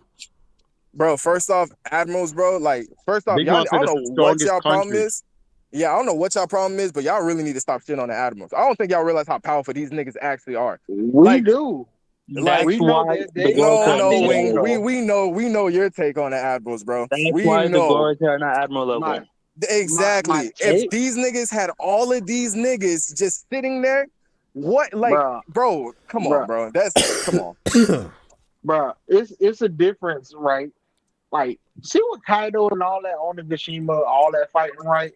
Kaido was dicking around 99% of that whole damn time, and he was still clapping everybody like it was nobody business. He was letting niggas get free licks, get with your best shot right now, whatever it is. Paradise Toadstools, goddamn Kong Gatlins, Ashuras, fucking Gamma Knives, nigga Yamato's, Narakabi, Arrow, all that shit Thunderbot, hitting with everything you fucking got. None of them could have beat the Admiral at that point. No. Bro, shut the hell up, bro. You sound None retarded. of them could have be an admiral. I sound retarded, my nigga. Do you hear what you're saying? You're telling me the strongest force in the Navy is commander level. You see how dumb that sounds? Like, are you really being serious, the strongest bro? force in the Navy is the fucking commander level. This have been your take for years, my nigga. You've been saying this. So let me get something straight. For some magical reason, this shit can't be real, bro. I'm not gonna go the route you think I'm gonna go. I'm not gonna go the route you think I'm gonna go. For some reason, you can clearly see some shit. You see point A, point B, point C. I mean, exhibit A, B, C. You can see it 1, 2, and 3. We see Kaido, just like fucking we see Big Mom go against a commander level person. We see what happens when that happens. Yoked up with the quickness if they not fucking playing around. Marco, I can fuck up regular fire like Prometheus. Huh? Okay, snatch right up. Get your ass over here, boy. You finna get a whooping. That was Marco and Big Mom. Luffy doing all that craziness, just like Kinemon and the rest of them. We fucking up Kaido, Zoro. I'm scarring Kaido with fucking Emma. Kaido literally not even get up from Zoro doing Emma. Bro. Hey, bro, that's King's Haki. Thunderbolt. Like it's nothing, bro. If these people dead ass serious, if Kaido literally was dead serious by himself with nobody else there, you understand Kaido could have beat everybody on Onigashima outside of Big Mom. Low diff when they jumped him. low diff, if not negative, if he was dead ass serious. You understand that? Like, I what mean, do what you? Admiral is I not don't, what do doing you? that. What are you getting at, bro? I don't know where we're Okay, arguing. I don't know where we're arguing. This is what I'm getting at. If a Yonko is dead ass serious versus all the people that was on Onigashima on the opposing side, Luffy, Samurai, Law, Kid, everybody else that hopped on their side, right? If Kaido had to fight all of them motherfuckers by himself, you understand Kaido still could possibly negative everybody. It's highly fucking likely that he would negative everybody at the same time. Yo, let me Wing. I'm sorry to interrupt your pace. Oh no. Just one more comment from Josh. My bad, Josh. From Josh Smith. Appreciate another $5 donation. He says they're saving those extra admirals for the Giants. If ever a rebellion were to happen, the Giant Straw Hat. The Giants. Wait, hold on. The Giant Straw Hat. What? He talking about Emo, the Giant Straw Hat. The Giant Straw Hat at the Goro or at the Holy Land. So he's talking about. But I guess. Yeah, only thing I'm saying is one admiral is not walking in Onigashima and clapping up everybody at the same time. I don't give a fuck how you view them motherfuckers. Not even Matt, who I know likes the admirals, believe they got this and that. Even he not wild enough to be like, nah, they whooping Luffy, Kinemon, and goddamn Scabbards, all the ninjas, samurais, and all that motherfucking stuff. Kid Law, all of them. One admiral is not walking through all of that. All of us here know one Yonko can do that very easily. He didn't do that though, and there wasn't one Yonko on Oni. No, we don't. There wasn't even one Yonko on Onigashima. They had to split Big Mom and Kaido up because Big Mom was making the fight that much worse. Like, she's making it that much harder. So you mean to tell me if Kid Killer, Law, Zoro, and Luffy versus a serious Kaido, like all these other niggas that fought Kaido versus a serious Kaido, they were still gonna lose, even despite Kid and Law's awakening, even despite that Zoro awakens King of Hell, even despite that Luffy goes Gear 50. Bro, nah, bro. Kaido's getting clapped. No. If you believe I'm too wild for this, right? Let me ask you. Since we seen Luffy towards the very end of the fight, we noticed that Kaido had future sight in his bag the entire time. Right. This man didn't use it until he was like, stop hitting me with that Snake Man shit. That shit moving too fast. Stop hitting me with Snake Man shit. It's moving too. Man, fuck this shit. Future sight. Pew! And went around this nigga punches like it was fucking nothing. And beat Luffy ass into the fucking ground. I mean, that's facts. And you sitting up here and telling me this nigga kept up with Paradise Toadstool from 9 Stabbers jumping him at once. Move piece where these niggas consecutively just comboing off each other. And Big Mom, for the most part, Lily sat in the fucking background like Kaido told her damn dude. Bro, she was sniping niggas with lightning, bro. She was sniping niggas with lightning. She was hitting niggas with fire. What? If you look at that fight, Big Mom barely did anything on that roof. People over-exaggerate that shit. She hit Zoro, she hit Luffy, she hit Kid. She hit every single one of them with lightning. She literally sniped their ass. That. Okay, one bro, attack. So what do you mean? Wow. And she hit them with anything. Bro, I'm gonna tell you this right now. When they were gaining momentum versus Kaido, it was always Big Mom there to fucking stop the momentum. When Killer hit Kaido with the little supersonic blades and whatnot, he got sniped out of the air by Big Mom. She stopped his attack. Like all I'm saying is that you're sitting there saying that Kaido didn't use Future Sight. Kid and Law didn't even use both his powers. But Kid and Law didn't even use his their awakenings against this nigga. You think they would even? Let me ask you. Let me ask you this, man. We know the only way you beat in Future Sight, you have to have enough speed to override said Future Sight. We learned this in Amazon Lily, and we learned this over in goddamn Whole Cake when Katakuri was fighting Luffy, and he used Snake Man to get around the crowd. Now, head to Onigashima. Only reason why Kaido even had to use it is why Luffy was too fast as Snake Man, and this man had to turn on Future Sight to even the fucking playing field. Then he started teeing off on Luffy.